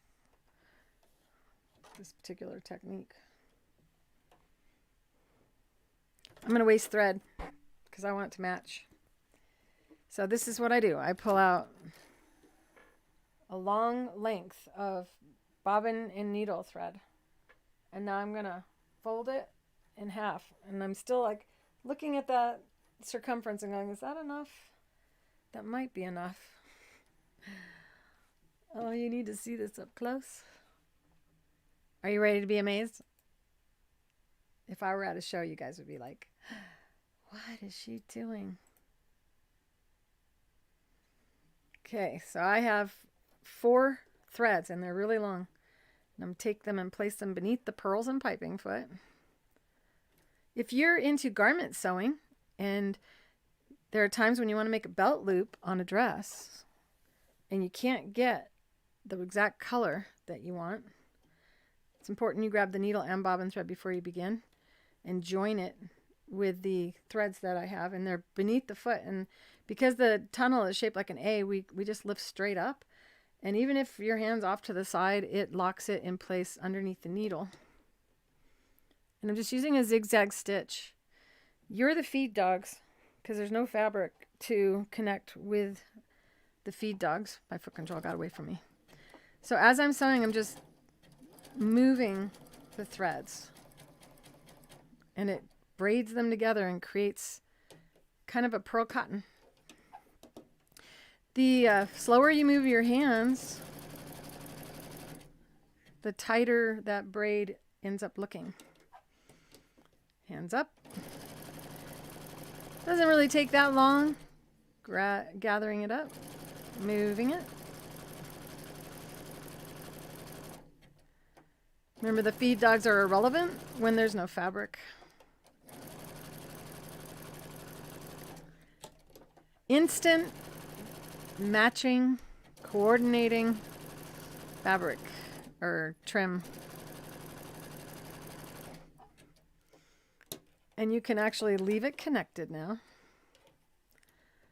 And take your fabric. Now no one will even be able to tell it's there. And I can use it to gather this fabric up. Do a couple more stitches in place. And we're using a zigzag stitch. Once again, you hold your trim, or hold it straight up. And remember, even if it's off to the side, it doesn't really matter. We don't really want to go wide on the zigzag. The narrower your zigzag swing when you go over something like this, the tighter you can gather up your ruffle. So if you have your stitch width too wide, you won't be able to draw it up as tight. However, we want to have it easeable. So I'm going to go with a 3 millimeter wide width. And I got to put my glasses back on so I can see. Sorry about that. I'm clearing my throat. Oh, I have no stitch length. And now the longer the stitch length, the faster the fabric gathers. So I'm going all the way to 5 millimeter stitch length. Have any of you ever done this before? You can hear the machine groaning. Well, maybe you can't because I have a really good microphone. And it's groaning because I'm not letting the fabric go. I'm fighting with the feeding, and see how it gathers as I sew. It's important to do that because, and I do this little tug thing as I go. Listen to the machine run and stop, run and stop. So it's kind of this action that I do with my toe on the foot control. Tugging as I push on the pedal. So I'm moving relatively slow, but what am I skipping altogether by doing this? I'm skipping having to draw all that up all at once after sewing that down. And I wasn't straight on here, so some of this is going to look a little messy. One of my frayed edges is coming into the foot.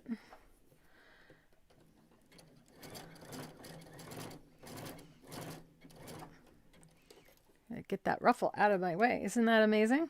Instant beaded ruffle off any fabric that you want, with matching cording to gather it up. You just need the right foot. And this is our pearls and piping foot. And I can't see that thread. It might have been better to use a little bit of black thread.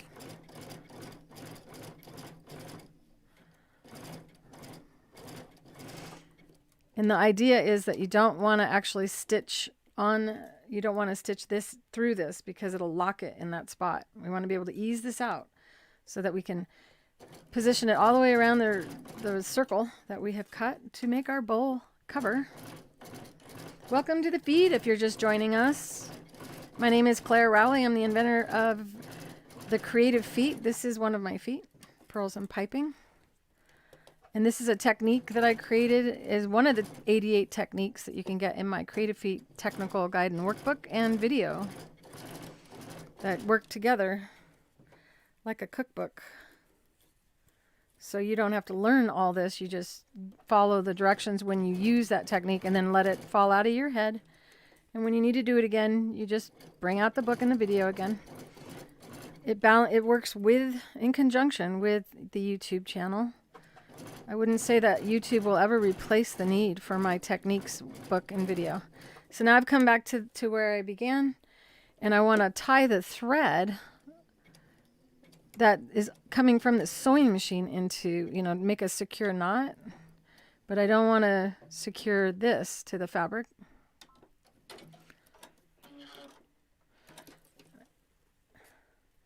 It almost looks like a little hat. And you still have that length to ease it out now. So this is a slow process and not probably a good idea to do this live.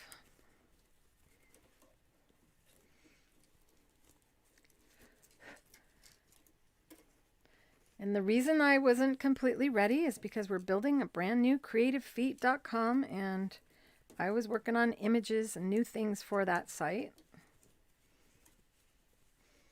with my son Vincent, who is our IT person. So the time that you want to spend now is you want to make sure that this is going to fit and go all the way around that. And I'm going to switch cameras because it's just chaos over here. Too tight of a camera angle on this side. And we'll get ready to put right sides together. So this is the way that you would do it. Right sides together. And you can use pins if you want, or you can use the clips. I tend to hurt myself with straight pins, so I'm always reluctant to use that as the first option. It'll be my last choice if I use a straight pin. So where the stitching began is right next to where the end is, and that is what we want to secure to the fabric first. It'd be better, because this is not a right side or a wrong side, is it? Because this is a double-sided ruffle. So we can choose to have this stitching that we did show up on the top, and that is what we want to do. Want to make sure we can see the cord on top of the ruffle. I don't know if you can see that well or not. This is where we began and this is where we ended, because a circle has no beginning and no end. And then we want to secure this to the round like that. And what you're going to do is you're going to continue to go all the way around with the clips. So I'm going to do that on a big screen and try to talk to you as I do it. And for those of you who don't have anywhere to go today, you probably don't mind that I'm going to take longer than I normally would. Here we go. This would be a good time to ask questions, to put your questions in the comments. Someone wrote no, and then someone wrote wow. I wish I could have seen while I was sewing. Yes, matching trim. So as we go, I want to see, can that match? Can that go all the way around? Absolutely not yet. So we need to ease out a considerable amount, and that's why I made such a much longer piece when I did this. So we want to start easing it out. In essence, I'm flattening out the gathers that I did, which means if you do this, you probably don't need to tug as much as I did. And if on my second one, I would know better and I wouldn't tug quite as hard on it. Go all the way. Just keep easing it out. This is when you'll find out if you accidentally stitched on the thread, and you'll get why I say to be careful not to hit it Better to go a little wider on your width and risk having the needle hit that actual cord that we made, which you can barely see on the fabric because it matches. If you find that you did actually hit it, you want to kind of get as much as you can attached with the clips.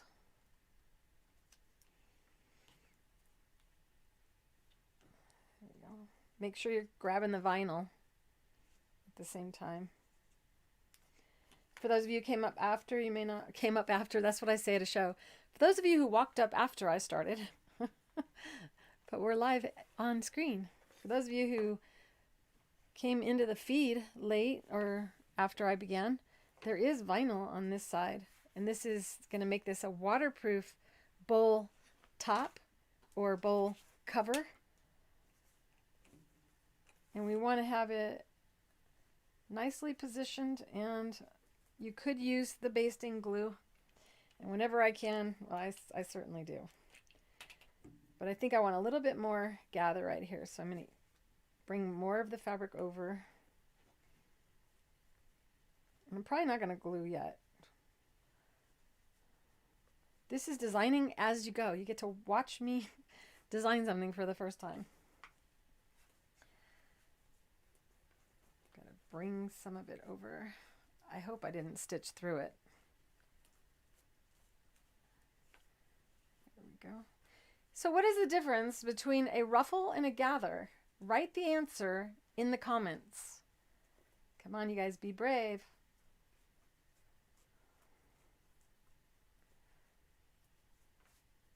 Both a ruffle and a gather end up a ruffle in the end. So what makes them different? And I'm going to section this off in like 4 sections. And hopefully I didn't catch it. I feel like I caught it right there.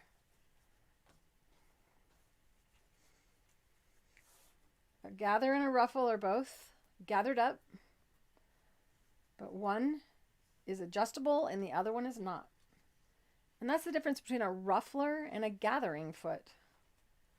A ruffler gathers the fabric, and after it's gathered, the fabric is not easeable, which makes it something you don't want to do very often.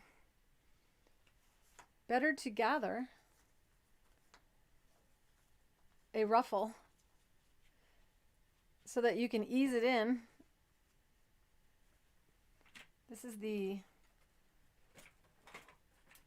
little Klip-it docking station, and it holds all kinds of clips in position for you.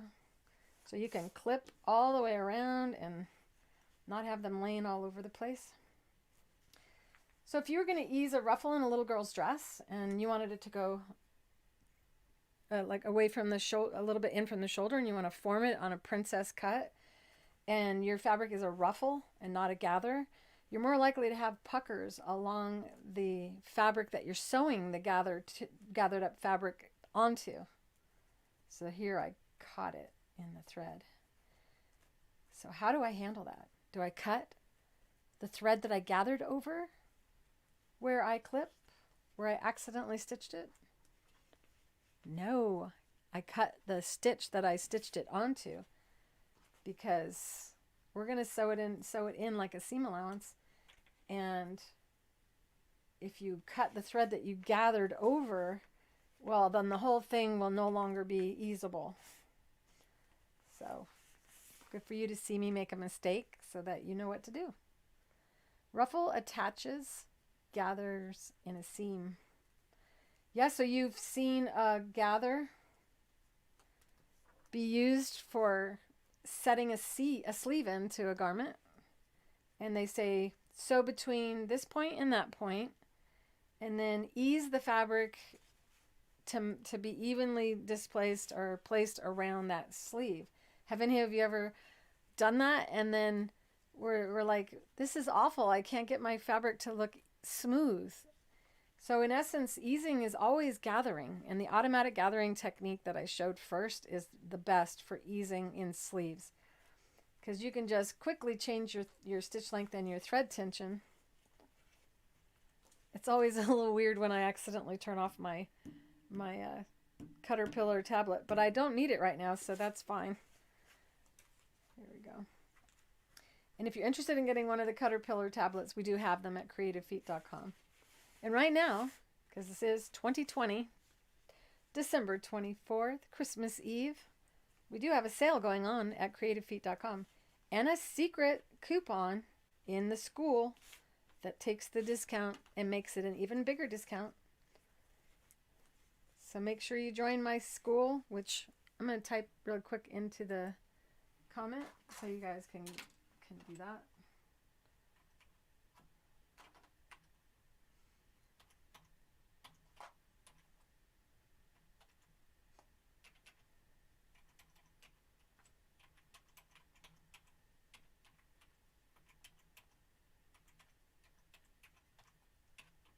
Some things I can't do while talking. I think that's right.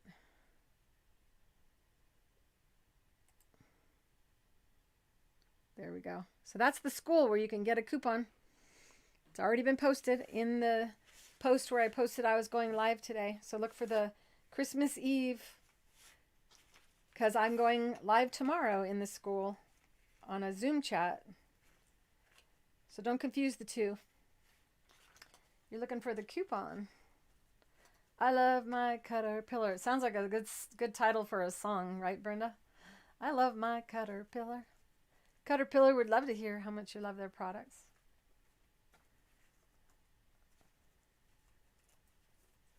And if you order one before 3 our time, and of course we're actually at the computer able to fill your order, it goes out the same day. They're very prompt. On the presser, you're going to find yourself flipping it around without even thinking about it. I think I'm giving it too much ruffle. I need to find the thread that's stuck so I can snip it. But sometimes it's just that I didn't feed the thread under the foot. I fed it too fast, so it's loose and it gets kind of knobby, and then it's hard to pull it through because of that, and it's actually not stitched at all. So you want to... Some things take a long time. This is like stuffing a stuffed animal live on TV. If I had somebody with me today that could entertain you.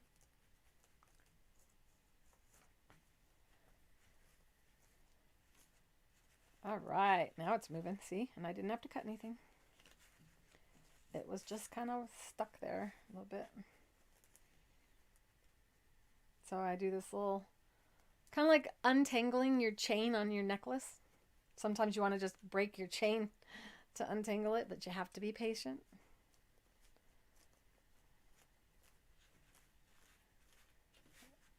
All right. Oh, it's just, I wish I had had the time to be ready.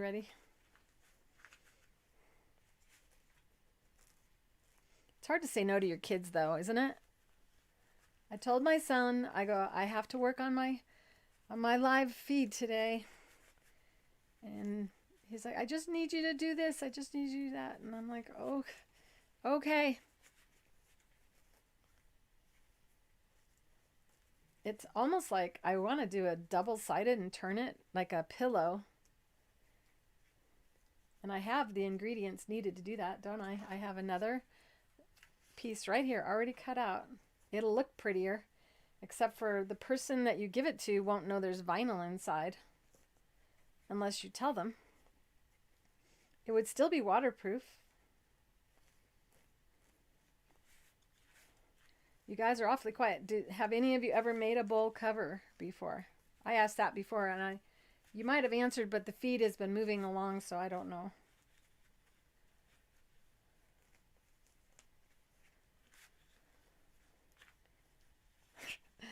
Ah!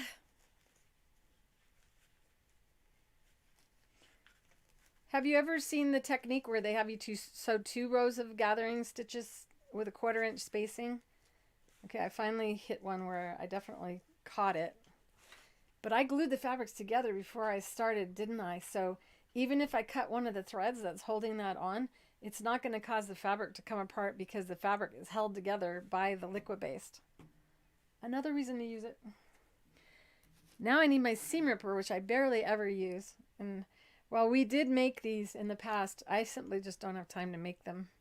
And the pressers are more important to sewing because I barely ever need one of these. But I definitely need my glasses to find the thread. Merry Christmas to you, Facebook user. Last post. If you put your name, then I'll know who you are. If you want to be seen in the actual feed, up at the top of the group that you're watching in, because we are feeding, I think we're feeding at multiple sites today on Facebook. Up at the top, there's 4 or 3 little dots on the right hand side of your screen. Like up here, there's 3 little dots. And you click on those.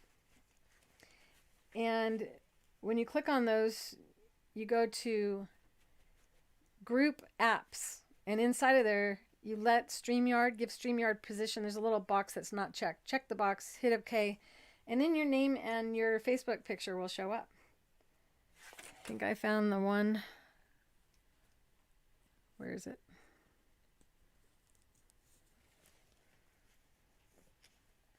Where's the thread? Okay, so if I'm teaching you this. Don't use the same color thread that you use to make your trim.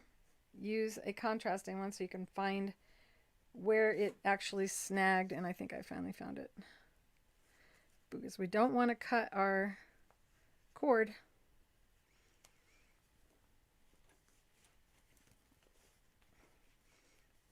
Easing it around.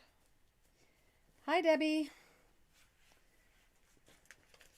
As long as you find it interesting, hopefully you're not finding it boring as I fiddle around. I think I'm opting to make it double-sided because of all this stuff that's on the edge here. All this stitching. This is what not to do and what to do at the same time in one show.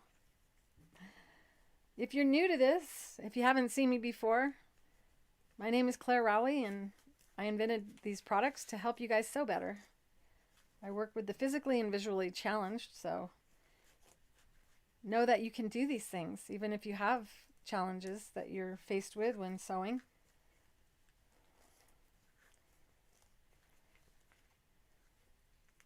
Link refused to connect. Okay, let me try. Let me go to my school.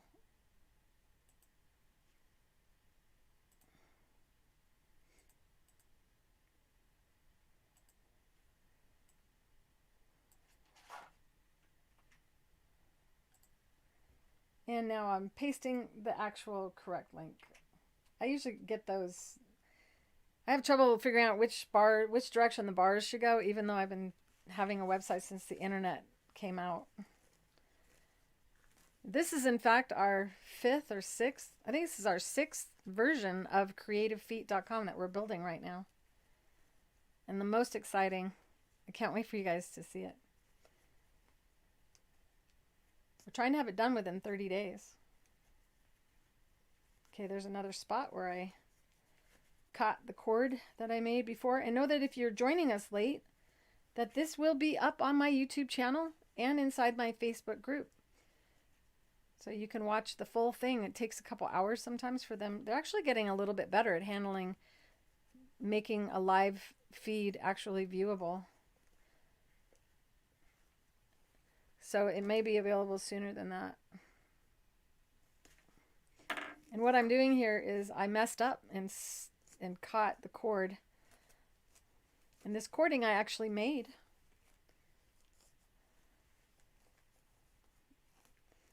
Enjoy your church. I was thinking about going, but Terry's too afraid to go.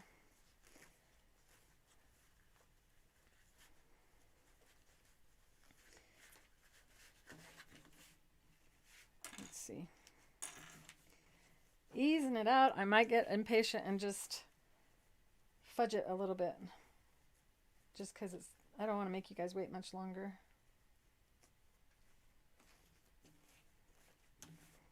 So if I have a hint for you, don't gather it all the way up. if I didn't gather all the way up, I would just have a little bit of easing to do.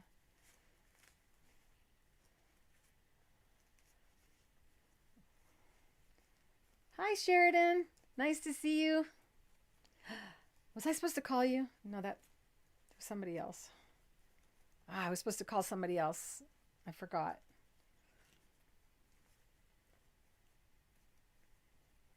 Sheridan was one of the students in my Babbling Brook course, which is 110 hours of video. Showing this right here. And I'm getting tempted to stop because I'm thinking you guys are getting impatient. Are you? I will probably cut some of this out when it goes live for review. The last link works good. It's a good idea to use the same email address you use for YouTube when you join my school. Because when I have private courses, you get access to private videos, and that way you don't have to think as much when you switch back and forth from the school to YouTube. You haven't finished your Babbling Brook yet, Brenda?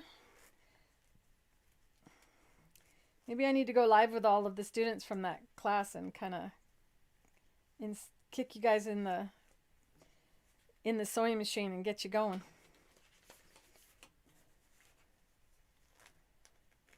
Yeah, I feel so bad for all the states that are on complete lockdown. I don't want to bring everybody down. This is Christmas Eve. We're trying to be cheerful and joyful and forget what's going on. I know a lot of my students are alone this holiday.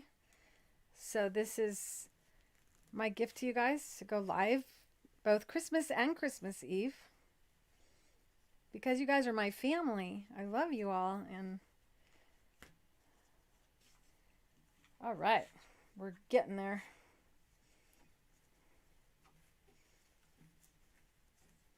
What not to do and what to do. You need a good kick? Good kick in the sewing machine?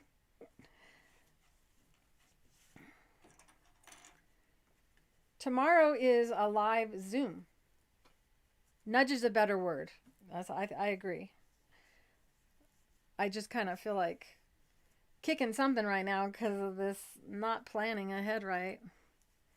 And now based on this, really the vinyls should be the same size as the other round and not smaller.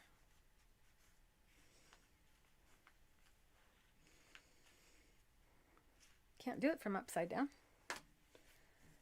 Did you guys have lunch? Hi, other Facebook user. If you want me to see who you are, click on the 3 dots at the top right-hand part of the screen. And inside of there, you'll find the words manage or group apps. And inside there, give StreamYard permission to show who you are in here. And then I'll know who you are.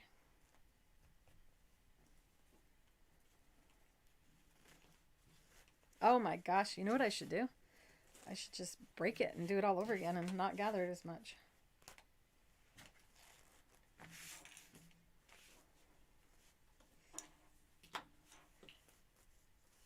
Oh yeah, Brenda, didn't you actually not have a fabric piece you needed for a quilt and then you made your own fabric? The inks are wonderful, and I apologize that some of them are out of stock. It has to do with COVID and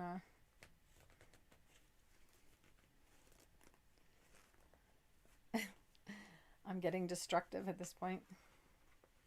I might actually just... This is how I'm going to handle it.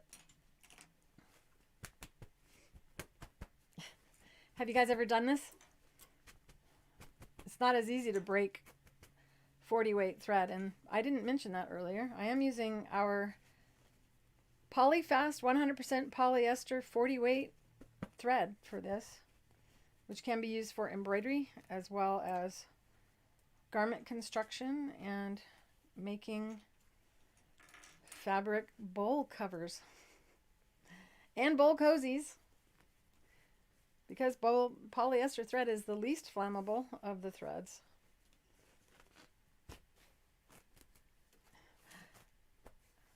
Well, that opened all the way up, so that means I now can ease as I go. I didn't destroy it. You inked a beige piece. This is also my chance to actually cut the pieces to fit one another.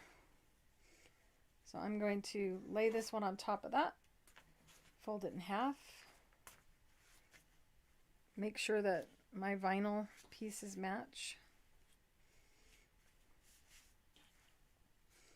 That seems risky, doesn't it? Be better just to draw around that.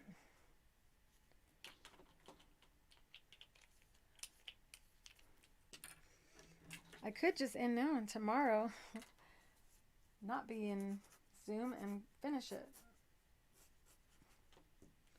It's not my first time going over an hour or two.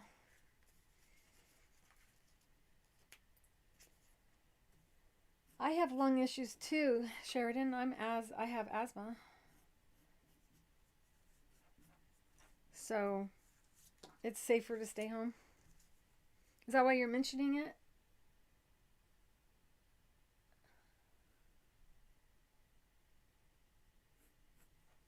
Okay, Sheridan. I love you, but we're trying to forget about the virus today. I know it's difficult. But if you're able and you want to tomorrow, you know how to go live already in Zoom. That's where I'm going live tomorrow. And it's everybody needs to like dress up and pretend you're going to a party. Wear something festive. Have your dogs ready to go on. It's a more casual thing than this. You painted the faces of ragdolls and eyes on a stuffed dragon. I want to see. You need to share that stuff in the school. Okay, so now I know if I cut this fabric, it will actually be the same as that, and this whole struggle would be worth it. It's better to have this be bigger than the rim of the bowl. Remember that. We still have to put the elastic on this. I really like the idea of being able to see the vinyl.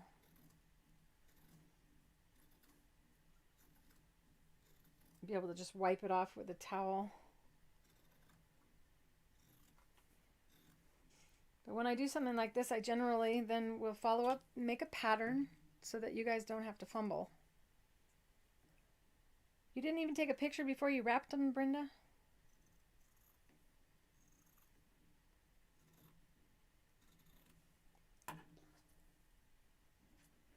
If I don't film while I sew, I usually regret it because I share with you guys and then you go, well, how'd you do that? And how'd you do that? And I could have just filmed it from the beginning.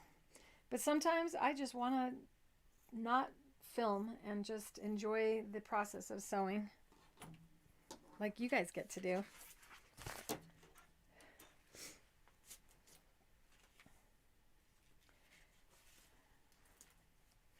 Now, if I think this through, and I think I'm actually thinking this through now, and I sew the ruffle in between the vinyl, is anybody else going, I was trying to get you to hear me think that? Okay, so you're already good at zooming. And now I'm gotta ease this a little bit more because it's definitely too big, and I'm just gonna do it in my hand here. If you're not familiar with going on Zoom and you want to participate for tomorrow's live Zoom or any other Zoom that I do, because that's how I interact currently on our site. However, I'm thinking of switching to StreamYard for live Zoom-like chats as well, because they also offer that. And if I have one platform and I can let go of Zoom as a paid platform, that takes my cost down a little bit and helps us afford better setups in our filming. Bye, Brenda. Enjoy church. Go to church. Enjoy it for me. It is 4 o'clock here, which means I've already gone 2 hours. And for those of you who are feeling good knowing that I mess up sometimes too, I'm so glad to have helped you feel better about messing up.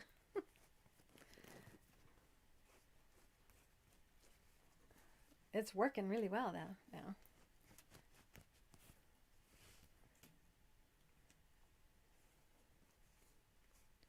So, how many of you have a quilt that needs to be finished? Thumbs up. What time is tomorrow's Zoom session? It is 2 o'clock. 2 o'clock is a good time for me. And it's been the least time that's been complained about when I do something live. Some people are just finished with lunch and others are just about to prepare for dinner. So if I can manage to stay within my hour limit on my live feed, that would be great. But on Zoom, we're going to be live for 2 hours. And if you leave today's feed, I probably will kind of fast forward to this so that you can see the ending part. 2 o'clock is a good time. So the cord came out. So I'm going to use the automatic gathering and see if it'll work on 2 layers, because that is the fastest way to gather. And for those of you who didn't see it before, this is straight stitch, tension 9.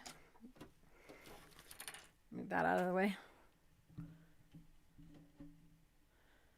Let's see if my phone, oh, it's still so low. Straight stitch, center needle position, tension all the way to the top, all the way to 9. Stitch length, the longest stitch length your machine will go. Mine goes to a 5mm stitch length. So a few stitches forward, a few stitches back.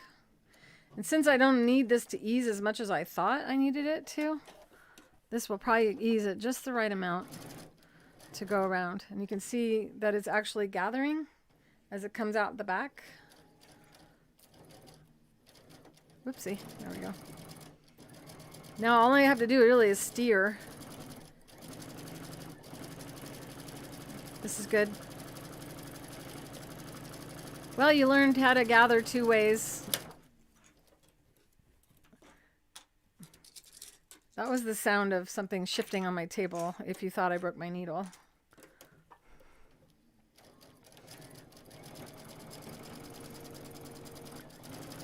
I feel so much better now because this looks like it's going to gather just the right amount. This is my automatic gathering technique, which is easeable after you're done.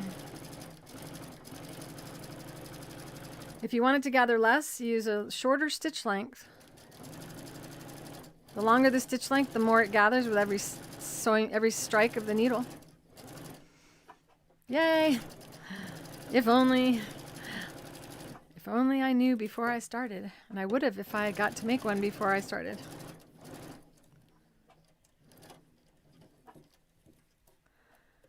Sheridan has lots of UFOs. That's what people call unfinished projects.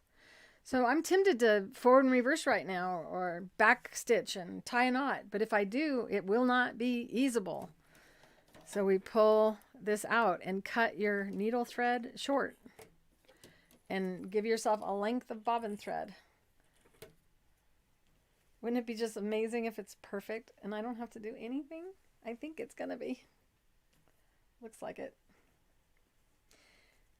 And while I can sew this in between the 2 at once, I think it's going to be easier just to sew it to the fabric and then do another row of stitching and make sure you leave. I have to do that actually, right? I do. Because if you don't, you can't turn it inside out or right side out. So we need to find the where we started. Where is it? And like I usually teach, always use a contrasting color thread, which I didn't. Wear your glasses if you need them, if you can find them. Oh, come on, I had them. Oh, well. Oh, there they are. Hi, Deb. All right. Nice to see all of you from YouTube. I neglected you guys for a long time while I was trying to figure out how to go live. And now we have it figured out. So if you want to kind of go around and hope you got it right, you want to make sure that you start where it's already been stitched.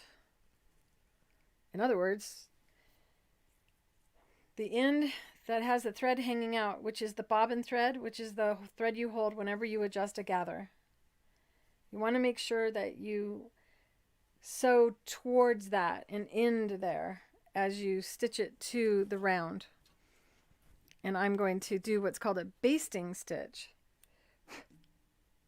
And a basting stitch is what? It's a straight stitch. You need glasses to find your glasses. I completely relate to that. One way to do this is to fold it in half and then in half again. And then measure how much that is. That's 7 inches. And if we fold this in half and this in half,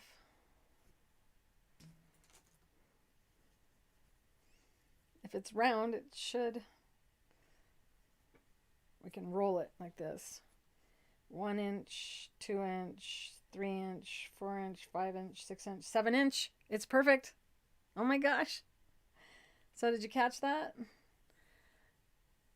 I'm pivoting. I folded it into fourths and then take the fold and hold your finger down on the first line of the inch mark on, this is a pad. It lights up unless you unplug it. So I don't know if you can, how well you can see that. I'll get better at filming as we get more experience at it.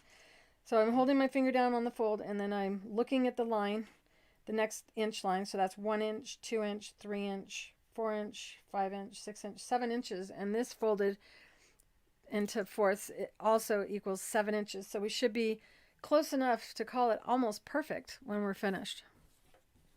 Put that underneath the foot. Now it's holding it there while I figure out what I need to do here. We got some extra thread.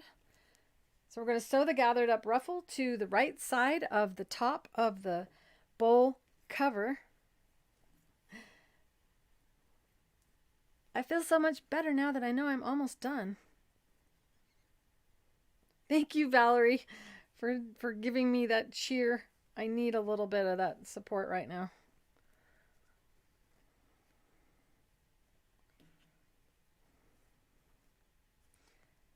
So the long thread is your bobbin thread and you want to sew to it. And we got to have it facing up when we get to it. There we go. Because we want to put, this is your chance too as well, if you ended up sewing the beads on the ruffle instead of off the edge. This is your chance to have the beads face the round fabric. Let's see if I can get this thing to go back on so we have a second camera angle. This is also when I use our Satinedge Foot.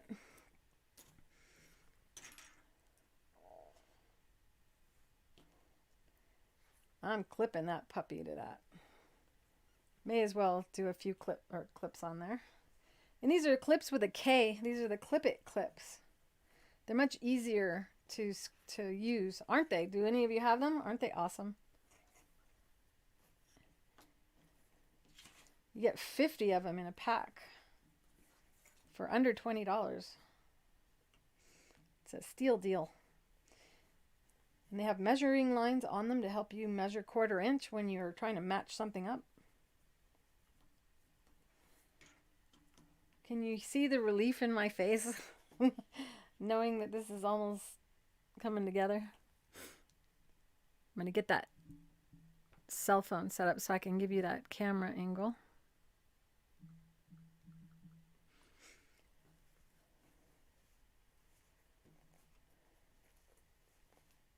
When I gather for elastic, I do the same thing I just did. You measure your fabric by folding it in fourths. You know how long to make your elastic based on what? Based on the diameter of whatever you're putting the elastic on and how tight you want it to fit. I have 1/4 inch elastic here. I have plenty of it because we were making masks for the hospitals during the beginning of this pandemic. Guess there's no point in hiding the fact that we're in the middle of it still.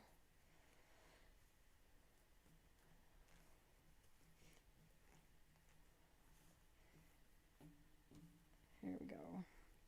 And I still use elastic in the chin of my masks so that when you talk and your chin opens, the mask moves and doesn't pull off your nose. That pattern is inside of my school, and I am making a modification to it because I made it smaller and better fitting. And if the holidays weren't here, I would already film that one. I don't think I should do it live. I think I'm going to film that separate and upload it as a separate video. But it's coming soon. And then I was thinking we may as well make some really fancy masks, since it's apparel we'll be wearing for a while. So you notice what I'm doing is the beads are going to be facing the middle or the inside of the round. This is the top right side of the top to the right side of the ruffle, but the ruffle is right sides on both sides. One less thing to think about. You're going toward the bobbin thread because that way you can ease it out or gather it up tighter at the very end. None of you are typing all this time. Let's see, what can I do to make you work a little? As long as you guys aren't impatient with me you got to see how I worked through it, and as long as you don't mind, this is what the live show is about. No hiding, completely transparent, can't cheat.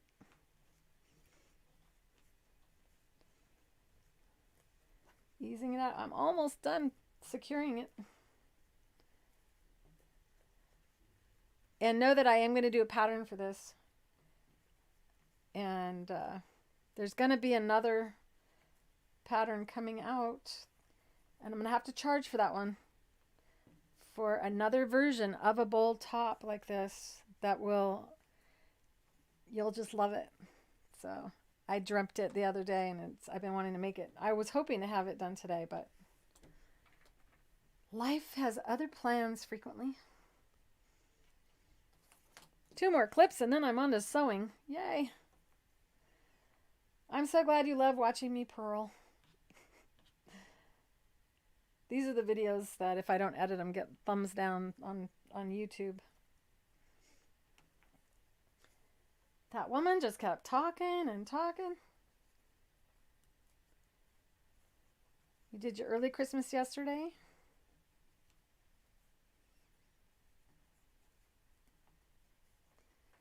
And usually when I go into Zoom, we don't have that recording saved. It's kind of a private thing for only students, and so you don't feel like you're on display on YouTube afterward.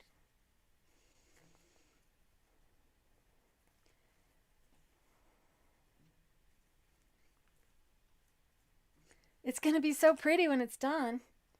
It certainly could be a lot faster if you didn't have fumbling like I did. Sheridan is an amazing sewer, if I remember correctly. She would not be afraid to do this. Creative Art Spark.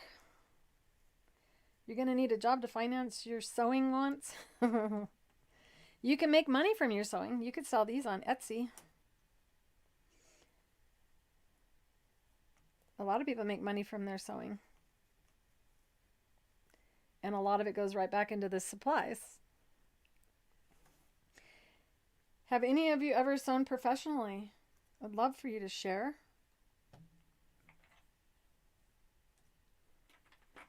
All right. It's secured.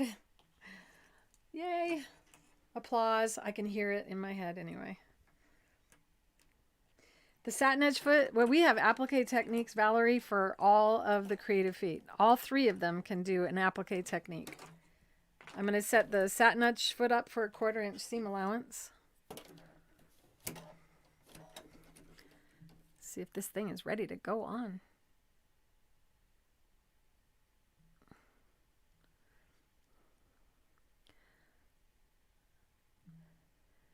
Why is that? Why aren't you? Oh, what is going on? Chats.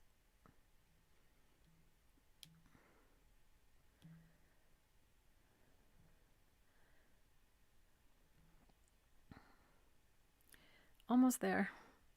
And I can show you really good.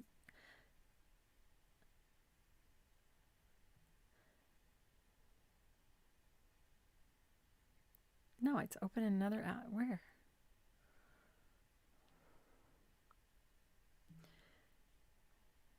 All right. Yes, just close that tab and open me in another one because I can't see what you're talking about. I'm also going to do videos showing you how to go into the school, how to move from the school to YouTube, to go to our website, to go to all the different ways that you can reach me.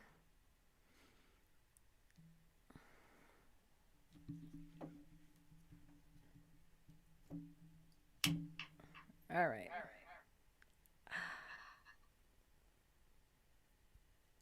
Why am I hearing in there? Should not be. Oh, I know why. Okay. I'm getting better at this. For a 1/4 inch seam allowance. And just so you know, if you haven't bought the Satinedge Foot yet, it works so hard for you. It actually has to carry the weight of that screw assembly around. So when you pick it up, see how it tips? And it's going, oh my gosh, that's heavy. And then when you put it down, it goes, oh, thank you. I don't have to hold that anymore. So know that it's going to do that. It's going to wobble. But no foot sews straighter more accurately than this foot. For those of you who already have it and you agree, go ahead and hit your thumbs up or a heart, whatever you want. And know that we are doing a giveaway today of this foot and a video showing you how to use it. So you take a measuring tape and place it beneath the foot. It's funny because we do a lot of things metric, but the seam allowance is a 1/4 inch. I'm doing this one-handed.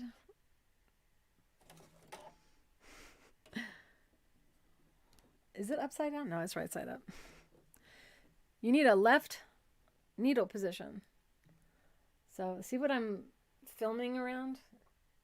If I seem awkward, well, now you know why.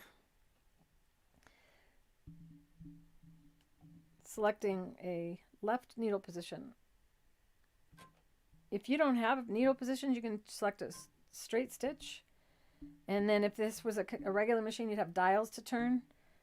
And this is like left and right needle position. So when you touch one of these, what's happening as I touch it, that's my thread dispenser there.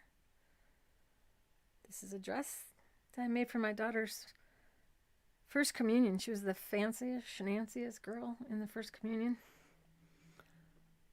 There's my assistant, Tinkerbell. And the stocking that I was talking about before. This is needle turn applique, that quilt up there. Done with the Satinedge Foot using my invisible applique technique for quilting, which is in my book. That's our Christmas tree. All right, I'm going to bring you back around without making you dizzy. This is the iron that I really love to use. And it's not expensive. It's a Sunbeam. I've had expensive ones, but I dropped my irons, and this one I've dropped I don't know how many times, and it's still not broken. I broke all the other ones. So I think what I'm going to have to do is I'm just going to have to try to figure this out. Left needle. Uh-oh. Sorry, guys, I turned up the volume.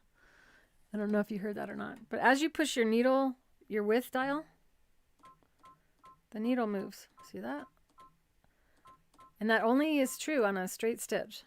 And it's only true if your sewing machine has a separate width width dial on a straight has a width dial and then a length dial. If your stitch pattern determines your width, then that may not work. Bring your needle down so it hovers over one of the lines on the measuring tape. And don't put the needle into the measuring tape.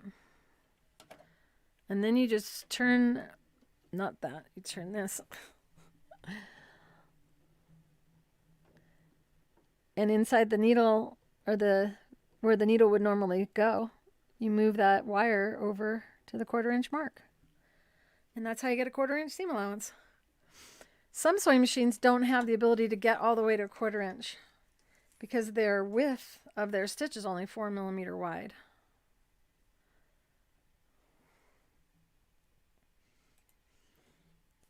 So if your sewing machine only goes to a 4 millimeter wide zigzag, you probably can't get all the way to the 1/4 inch. But know this, if it is accurate and consistently the same width and it's just slightly under a 1/4 inch, you're just going to have a slightly bigger project when you're done. The math is just that reliable. So now I'm going to sew around this a 1/4 inch and making sure as I go around that I line up my edges. And I'm going to switch cameras.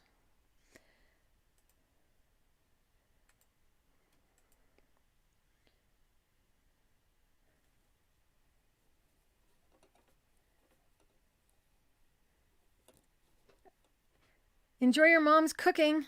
I wish I could have my mom's cooking. All right, here we go. The needle's down. Don't break your needle by doing something clumsy. Always make sure your needle thread, by the way, is underneath the toe of the foot and over to the left. Chase dog has come for a visit. He's feeling neglected. And now he's out of the room. Uh-oh, we lost the camera.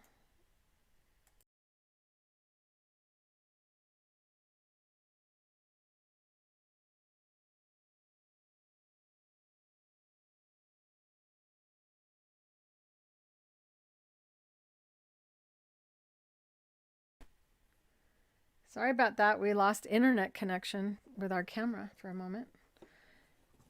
It looks like you're all still here, though. Thank goodness for that. We've had spotty internet service lately. I think it's tired from all the people being live. Why did that volume go back on?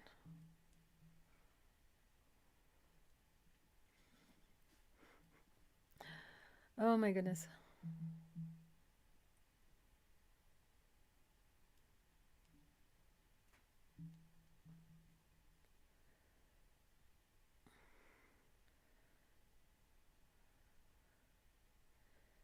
I don't know why this volume is up. It shouldn't be. Okay, so now I'm going to stitch around, securing the beginning. Stitch length, I'm going to take my length and go all the way to 4 because we're really basting. We want to do a light stitch in case we have to rip some of this out to make it fit better. Watch the front of the foot, making sure that the two fabrics, making sure this edge of the fabric lines up with this edge of the fabric. And it's going to move around because it's a little bit, it's a little challenging to work with a ruffle like this. And a good rule of thumb is to decrease the foot pressure on the machine. So I can actually lift this up. I have my foot pressure on the lightest setting. If you don't know how to set your foot pressure, look in your instruction manual for your sewing machine for foot pressure. The longer the stitch length, the more the fabric pulls through with every stitch. So when you're sewing over something bulky like that, it helps it pull through easier. Notice that I am easing it to form around the curve as I go around. Even though I clipped it, it's not perfectly aligned unless I adjust as I go around. So my focus is not on the needle, but in front of the foot as usual. I'm telling you, always never watch that needle when it's moving. And as I'm going, I'm taking the clips out, and this is when it's really nice to have this dock closer. This thing is really cool because you can take it apart and have it right there. Okay. It's a double-decker little docking station for your clips called a Klip-it Cubby. Easing as I go to make sure that I have raw edge to raw edge, that I didn't let the ruffle fold over. Coming up on a clip. I think I actually started in the wrong spot. Oh well. It's a day for me to do the wrong thing first, so you guys can all see how I deal with it. I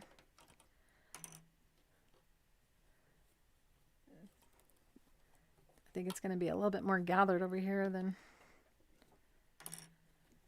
the rest of the area, so I'm going to do that by moving it now. Kind of spread it out a little more. This is that bobbin that I said sew to, not away from, and I ended up sewing away from it instead of to it. So that's my other issue. Now you know what not to do, but how to handle it if you do is to kind of gather it up again and clip. So we're just trying to aim for an even amount of distribution of the ruffle as we go around. There's no way anyone will ever talk me into doing other work other than making my testing project first again.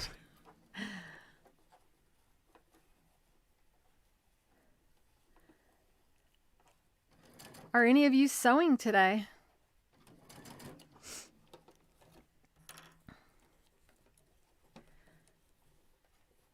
And if you are, what are you sewing today?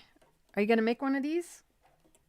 And if you want to make it really quick, you can skip the ruffle and do everything else I'm doing and make a non-ruffled one and still have a really nice gift to give to someone tomorrow or for yourself. I love this fabric, and I wish I could tell you where I got it. When I bought it, I bought the whole bolt because I loved it so much. And so I've been gradually making different things for my home. This is one of them. This one I didn't do with that fabric. This is a project that you can do. This is my snowman mug rug. This is a pattern available at creativefeet.com, and in this you learn how to applique with the Satinedge Foot, go around the snowman. Is sewn with the feed dogs. This is also sewn with the feed dogs.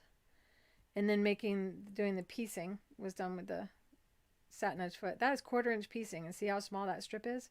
This is very challenging without our foot, and it's diagonal piecing. This is pinned together right now because this usually hangs on a curtain at my show. So from last week's lesson, where you learned how to do the coaster, you have all already learned how to do the napkin edge. I did that as well last week. And you do that with a foam pad inside, and you can make your own mug rugs, or make one of these with this foam padding inside so that hot coffee can go on that and you don't have to worry about your furniture getting ruined. So this is Season 1, Episode 5 of Fabrically Speaking, airing every Thursday at 2. And this is our Home for the Holidays series of classes. Next week, I'm going to do a New Year's Eve themed project for you. And I know it's a little late because it'll be New Year's Eve. But I kind of just went, you know what? We are going to do it anyway. And some of you can't participate in New Year's Eve this year, but next year you can.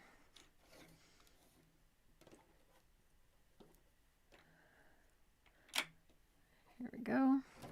Getting there. This may be the longest video I do live. I don't think so. It's amazing how long I can talk. If you've seen me at a show, you know that I can go for 7 hours. It's almost done, you guys. So I used 100% 40 weight polyester thread for the entire project. Used our Polyfast thread available at creativefeet.com, and it is like a embroidery quality, so it has a higher sheen than average sewing thread. Since it's polyester, it won't shrink, bleed, fade, or break like cotton or rayon would. So it's a good option for something that's going to get washed a lot.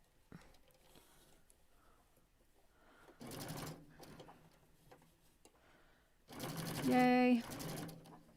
My foot control is going for a walk without me. It's because it's too cold not to have my shoe on. And I usually sew barefoot, or at least with a sock, but not usually with a boot, and I got a boot on. So it keeps pushing my foot control away.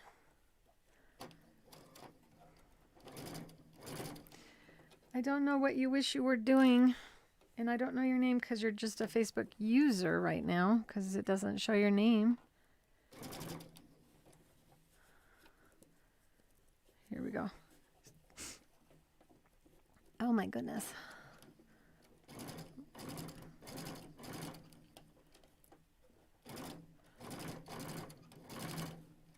This is reminding me of this little girl's dress that one of my customers made. Oh, and she made something for her dog too that was like this.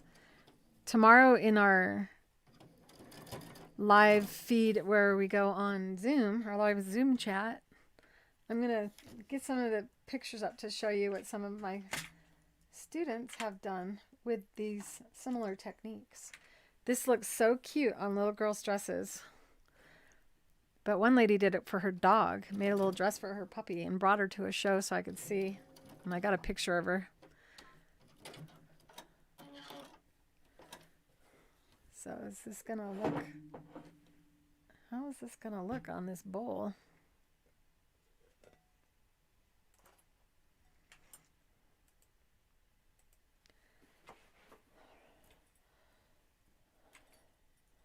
Isn't that cute, you guys? Designing on the fly, and it still is working. Could also be a little bonnet. So now I'm going to turn it into a pillow of sorts with vinyl as the inside. And know that we could use red vinyl as well, because we have it in 16 colors. But in this case, I want to be able to see the fabric, and because I think the other side is just as pretty as the outside. So I'm going to now make a pillow, an empty pillow out of this, using the Satinedge Foot again. And I already cut the vinyl to match the size of the round beneath it. To make sure that I don't mess up, I'm going to use yellow clips to warn myself to stop. I have an issue with my hand when I squeeze something, so these are ideal in how soft or how little muscle is required to use these clips. So the 2 yellow clips are going to be a reminder to not sew between that area. And I think I don't even need clips for the rest. Why? Because vinyl doesn't stretch. So we don't have to worry about the fabric getting all puckered. We do just have to make sure that we put right sides together and tuck that ruffle in. And I'm going to try to line it up with the seam allowance that I used to sew it to the other side, and switch cameras so you can actually see what I'm doing again.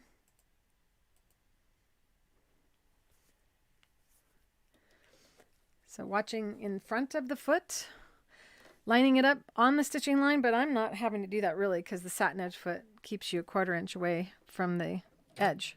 So a few stitches forward, a few stitches back, and then watching the front of the foot, making sure that the vinyl and this edge line up with each other and that they touch the white inside part of the guide. But remember, I designed this foot for a blind person. She was, her name was Mary, and she was taking tailoring at the Braille Institute when I met her. So I designed it so that you can push the fabric toward the foot, and it pushes back the other way. So you don't have to worry. Make sure you cut your tails. That was that bobbin thread that I had for easing.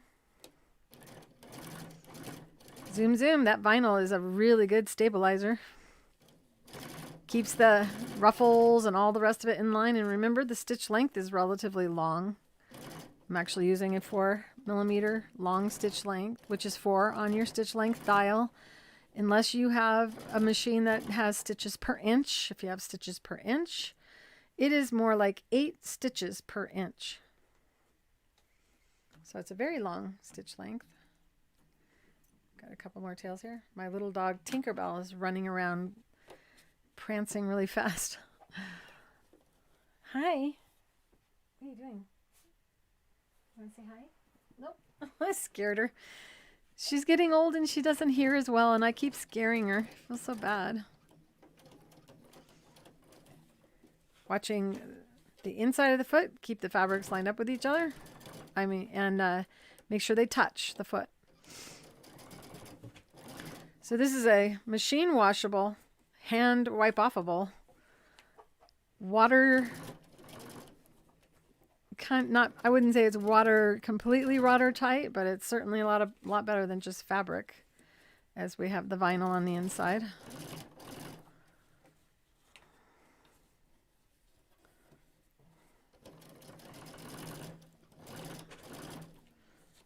She's running around like they're having a dog party, and I missed out on the fun. Almost done, you guys. Oh my gosh.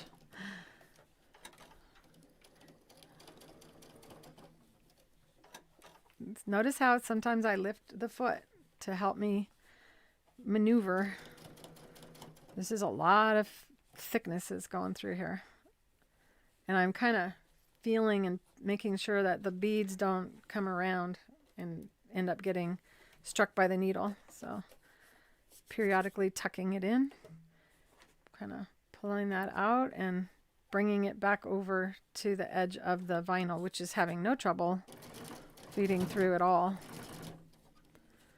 Coming up on the point where we're going to turn it right side out.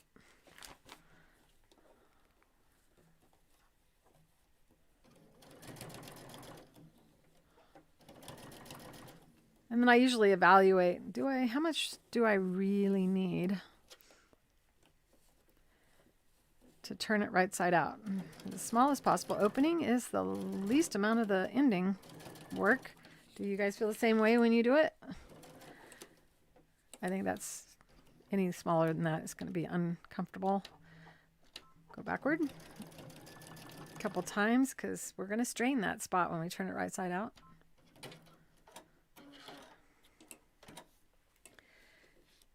Good to go to move that clip.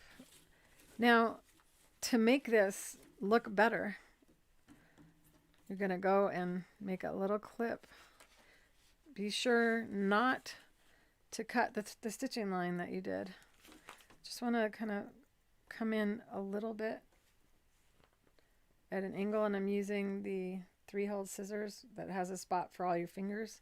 Gives me more accurate cutting, and I'm little chomps. I don't know if this is going to be enough, but about every inch I'm just doing a angled snip, not a go toward the seam allowance, an angle just a little bit in.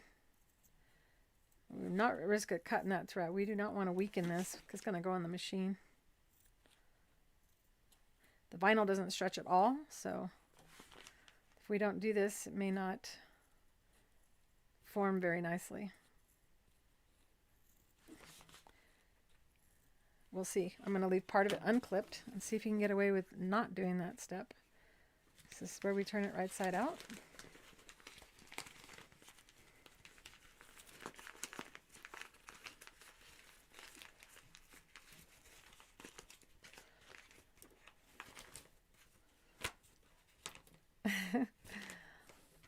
I just can't help thinking this is a shower cap. And there is a fabric that's like a vinyl that actually fuses to your fabric, but that would not be a good option here because we needed to turn it right side out. Now we need to sew this under, and vinyl doesn't stretch, so this may be the biggest challenge of it all, to kind of make that look good. And to make it have continuity, I'm going to top stitch all the way around. Debate which foot works better. This might be better for purls and piping. Let's see. See how the foot is tipping? But that can be resolved by using the other side of the foot.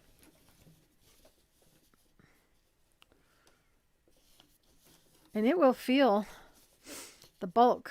It'll feel the inside seam edge, giving you an accurate top stitch all the way around the inside. So it's definitely another Satinedge Foot technique, which is edge stitching. Normally feet stick to vinyl. If you've ever tried sewing vinyl before, you know that you're usually having to work at it to get it to feed. And this is just it's folding over because it's not flexible. Once we get past the area that was open, it'll be super easy to maintain that same distance all the way around. Because the Satinedge Foot is set for 1/4 inch distance. The seam allowance is 1/4 inch, so I'm not really watching the needle. I'm making sure that I can feel that seam allowance hitting the inside of that guide. And all of this stitching was done with a 4mm stitch length on a straight stitch, left needle position. If your sewing machine does not have left needle position capability, then you just will have to do a smaller seam allowance. But our foot helps guide even for 1/8 inch seam allowances. Foot control took another walk, even though I have a special thing to keep my foot control in place. Everything got shifted. Thumbs up if you've had your foot control take a walk without you before. If you haven't liked or subscribed to my YouTube channel, please do so today. I really appreciate it. The more likes we get, the higher we go in the algorithm on the YouTube channel. The more we are shared on the platform, more people find us. And I'm sorry I couldn't get this close up better, but we are working on making it so that you can see as good as possible. Every day is getting a little bit better. And we're almost done. The next step is to sew elastic. If you've ever struggled to sew elastic, go ahead and hit a thumbs up. I know that you are not alone.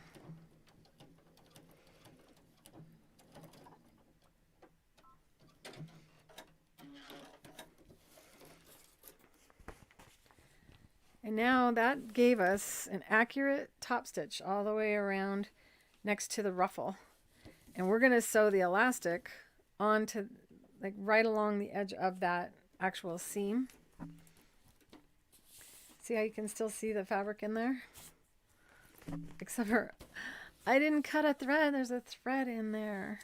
Darn it. I'll have to give this one to myself. For shame, for shame. Okay.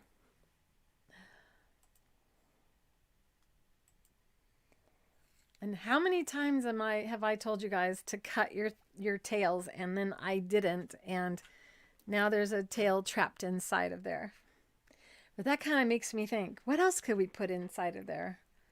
Could we put like rice in there and maybe use this for warming buns? I don't know. There's lots of things we could do. The never-ending ideas that you can do with sewing. So I have this elastic, and I have two different sizes of elastic. I've got my 1/8 inch and a 1/4 inch. It's going to go around this bowl, and I want it to be secure. It's not going to need to stretch very much. Definitely not doesn't need a lot. So should I sew it flat, or should I sew it like in an encasement and adjust it? How can I determine if I have the right amount of elastic to the bowl? You take the elastic and you go around the bowl. This is going to be a little challenging because the bowl is round. Flip it upside down. And since you can't start on the end of elastic, I am going to use a pin, which is such a rare thing. I get excited when I say it. Oh, that one's bent. I bent my pin. Okay. And all I'm doing is making an end for my pin. So pinning just through it, so that I know that I'm going to start my stitch an inch down from the end of it, and that's going to be waist. I'm going to cut that off. And the only reason I'm marking it with a pin is because it's black and I can't see ink if I put it on there. Go around. And we don't... What's the matter? Somebody drank water too fast. One of my dogs drank water too fast. If you hear a weird sound, that's what you're hearing.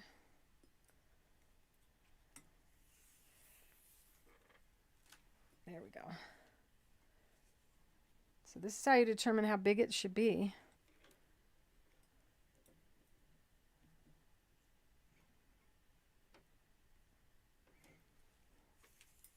And then we're going to mark the other end as well without cutting it. Since I don't want to poke myself, I'm putting a clip on the other end. Go around, make sure that that is good. Secure the clip to the pin.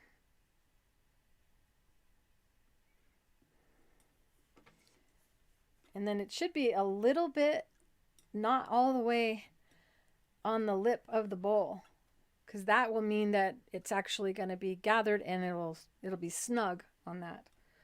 So that's how long my elastic piece will be when it's stitched onto the fabric. I would take and fold that once, fold it twice, and we measure just as I did before when I was determining whatever it was I was determining. If I had how much to gather the ruffle, I don't remember.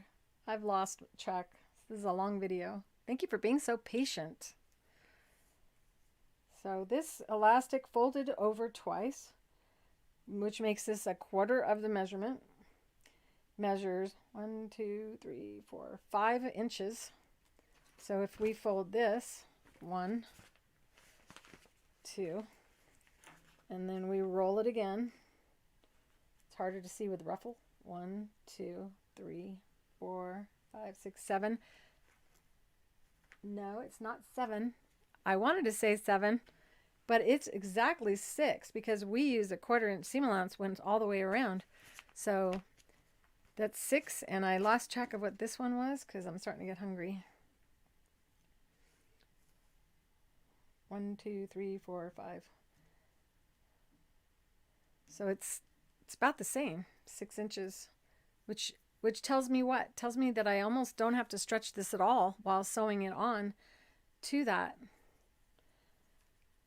So we don't want to stretch it like we did before, like I did before, and then have to undo all the stitching. So if this were a top or a little girl's sleeve, you would put it on and tighten it how as tight as you would like it to be for that wrist, rather than coming up with some magic number. And then you do the same thing. You would fold the sleeve in fourths, and you would fold the elastic in fourths, and then you'd mark the 1/4 marks of each one if it isn't an equal amount like this one is. So this is going to be really easy. And I'm going to sew the elastic on the underside because I won't be able to see it. It'll be if I were to do it the other way. And that didn't make any sense. Now I'm going to show you what I was trying to say. We're going to use the Sequins and Ribbon Foot. And I'm going to put my foot pressure back to normal. And on my machine, see if I can share out the right camera here.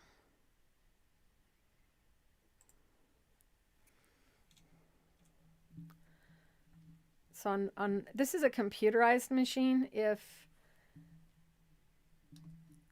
this thing really holds that tight. If you have a sewing machine and you have like a silver little circular thing that pops up and down on top of your machine, that's your foot pressure on your machine. When you're sewing elastic, you want to push it all the way down. And before, when I said I used a light pressure, the outer ring of a mechanical machine, foot pressure, you push on the outer ring and the middle part pops up, and that gives you that really loose pressure. So I'm going to now take it up to the tightest pressure, and on my machine I have to go into an editing screen to do that. And it says in here, foot pressure. And this is the Baby Lock Crescendo, if you're wondering which machine it is. So my foot pressure now is at its max of 4. And can I lift this? Oh man, nope, can't lift it. It's a tremendous difference in the amount of hold that it's going to have. If you've ever tried to sew elastic with another foot, and you put the elastic beneath the foot. Remember, this is our Satinedge foot that's on the machine right now. I'm doing this with one hand.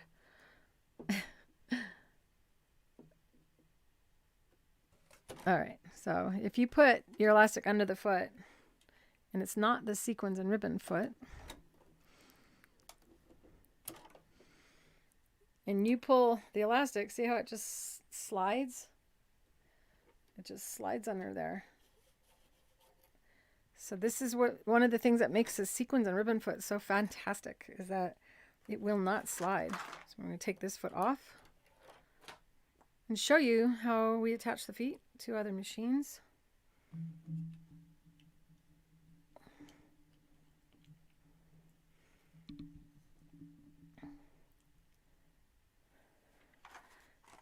This is how this foot comes packaged. And the foot is in here, and then these are adapters that adapts it to other sewing machines. I'm going to open this. Hopefully it won't be too loud. A little instruction booklet. If you buy the feet separately, you get a little instruction booklet showing you how to attach it onto the machine. Bernina sewing machines will use a Bernina adapter. That's something that Bernina used to give you for free. They charge. Sometimes you have one, sometimes you don't. We carry them at creativefeet.com should you need one. And if you do have a Bernina, you'll use our smallest adapter. If you have a FOF and you have the even feed mechanism on your machine, you will disengage it and you'll replace it with this same one that the Bernina uses, the smallest one. This is our low shank, which is what you'd use on a featherweight. And by the way, you can actually sew elastic with a straight stitch. Yes, you can. So on my machine, because I have a snap-on adapter, I can just snap it right on. And as before, it has to carry the weight of that heavy assembly, so it tips when you raise it, but when you bring it down, it's really stable. And so you get used to the little wobble. It's well worth the frustration of having it wobble while it's up to have the stability and accuracy when it's lowered. So I want to sew with the pretty side up, but I can't because I'm sewing the elastic, and I need to get the elastic into the foot. And do that by inserting it into this tube right here. I'm going to kind of take the pin out and put my fingernail there and insert that in. Come on, go in there.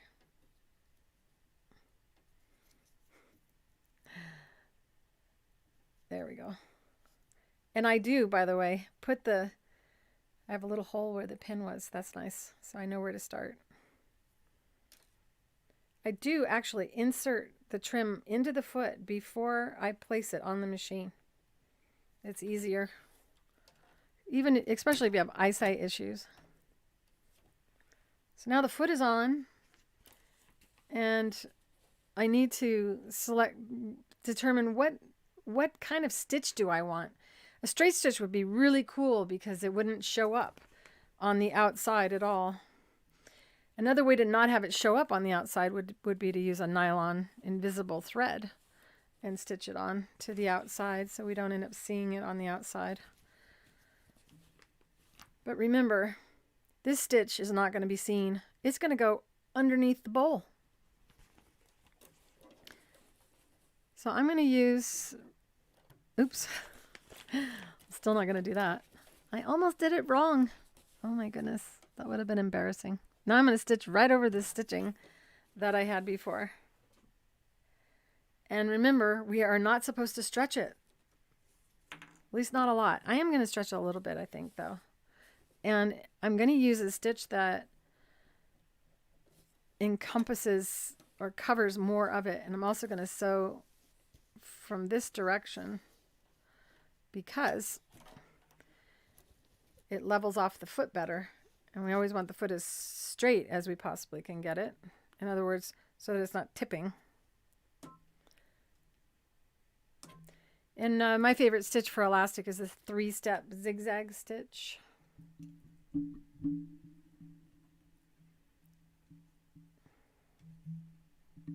Also known as the multiple zigzag stitch. Let's see if I can get this over here. Sorry. So that's the 3-step zigzag stitch.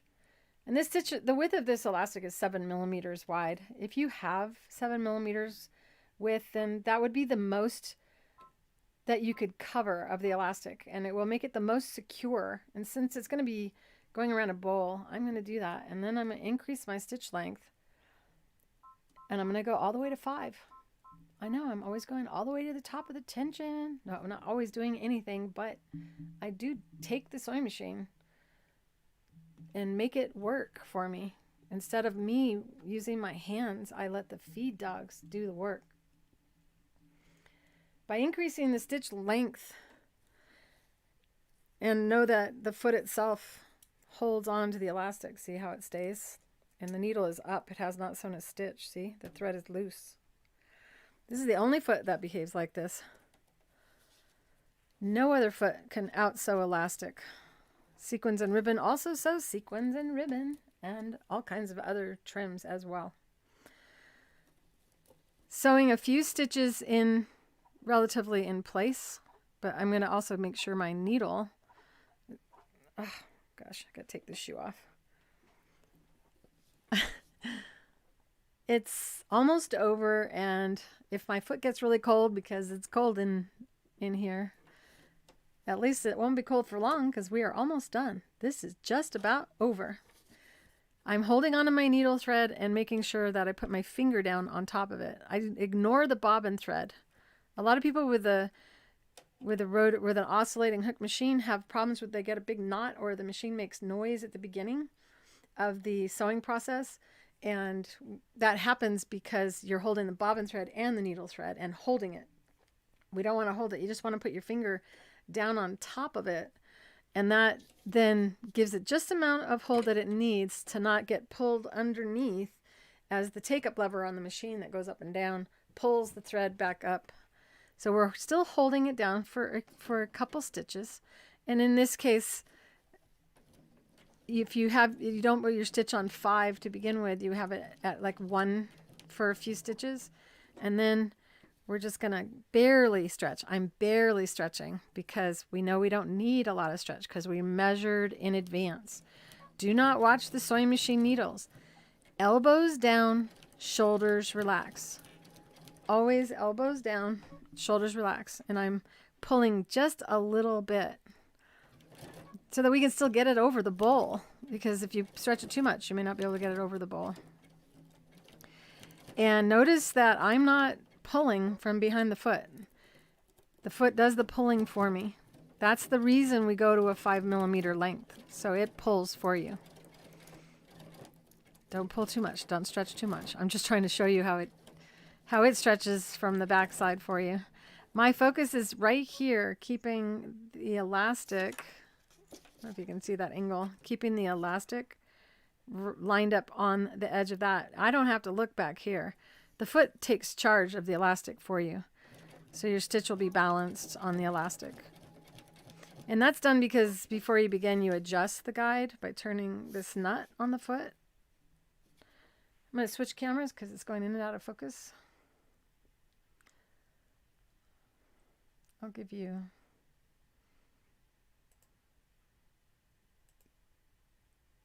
this camera angle. That's better. So if the needle is not going all the way to one side of the elastic or the other, and we're using a zigzag stitch, on a zigzag stitch, you can't pick up your zigzag stitch and move it over. So this nut moves the elastic to the actual needle. So, but do not stretch too much, at least this bowl. And it may actually always be that way. I would test that by making more than one bowl cover for more than one bowl. At this point, I'm only holding it firm without applying any stretch to it. And that's because originally I made this round to meet the circumference of the bowl. If you do get to a point where it doesn't want to feed, that you can just lift. And that was the ruffle getting stuck on the actual edge of the feed dog under there. It had nothing to do with the elastic. Sewing things with double folded edge or with double ruffle is always a little bit challenging. So remember that it will be, and whenever you feel like you're struggling to get something to move, increasing the stitch length or stopping for a moment just to lift for 1 second, not pulling it a lot, just making sure it doesn't get caught on your feed dogs, is a better way of handling it than grabbing from behind and grabbing from the front and hoping someone else is there to hold the elastic. And you can see I have my little clip hanging here showing me the end of the elastic. It also kind of wakes me up to the fact that I am almost done with this project. And I can actually get myself some lunch. It's dinner time. No, I actually had lunch because we started at 2. Remember, tomorrow I'm going live in a private Zoom chat inside of the school. I'm cutting that down. And oh, I went a little bit too tight. We'll see how it ends up. Pretty sure it's going to be fine. And that's because I have a habit of pulling on this elastic, even though I tell you not to pull. I'm almost always showing you how the sewing machine takes control. I did shorter stitches there, few in place. That secures it. I went over the end, so that secures the beginning. Cut it close. Cut your tails. And you can't even tell that I stitched because of the 3-step zigzag disappearing into the nap of the fabric. And it is definitely so cool. I'm loving this. Now that I worked it out for you guys. But it's definitely a hat now. If any of you need a hat, look, it stays on. Shouldn't do that before you put it on your bowl with food. Now we go ahead and we'll test this out and see if it goes on there. Oh, isn't that sweet?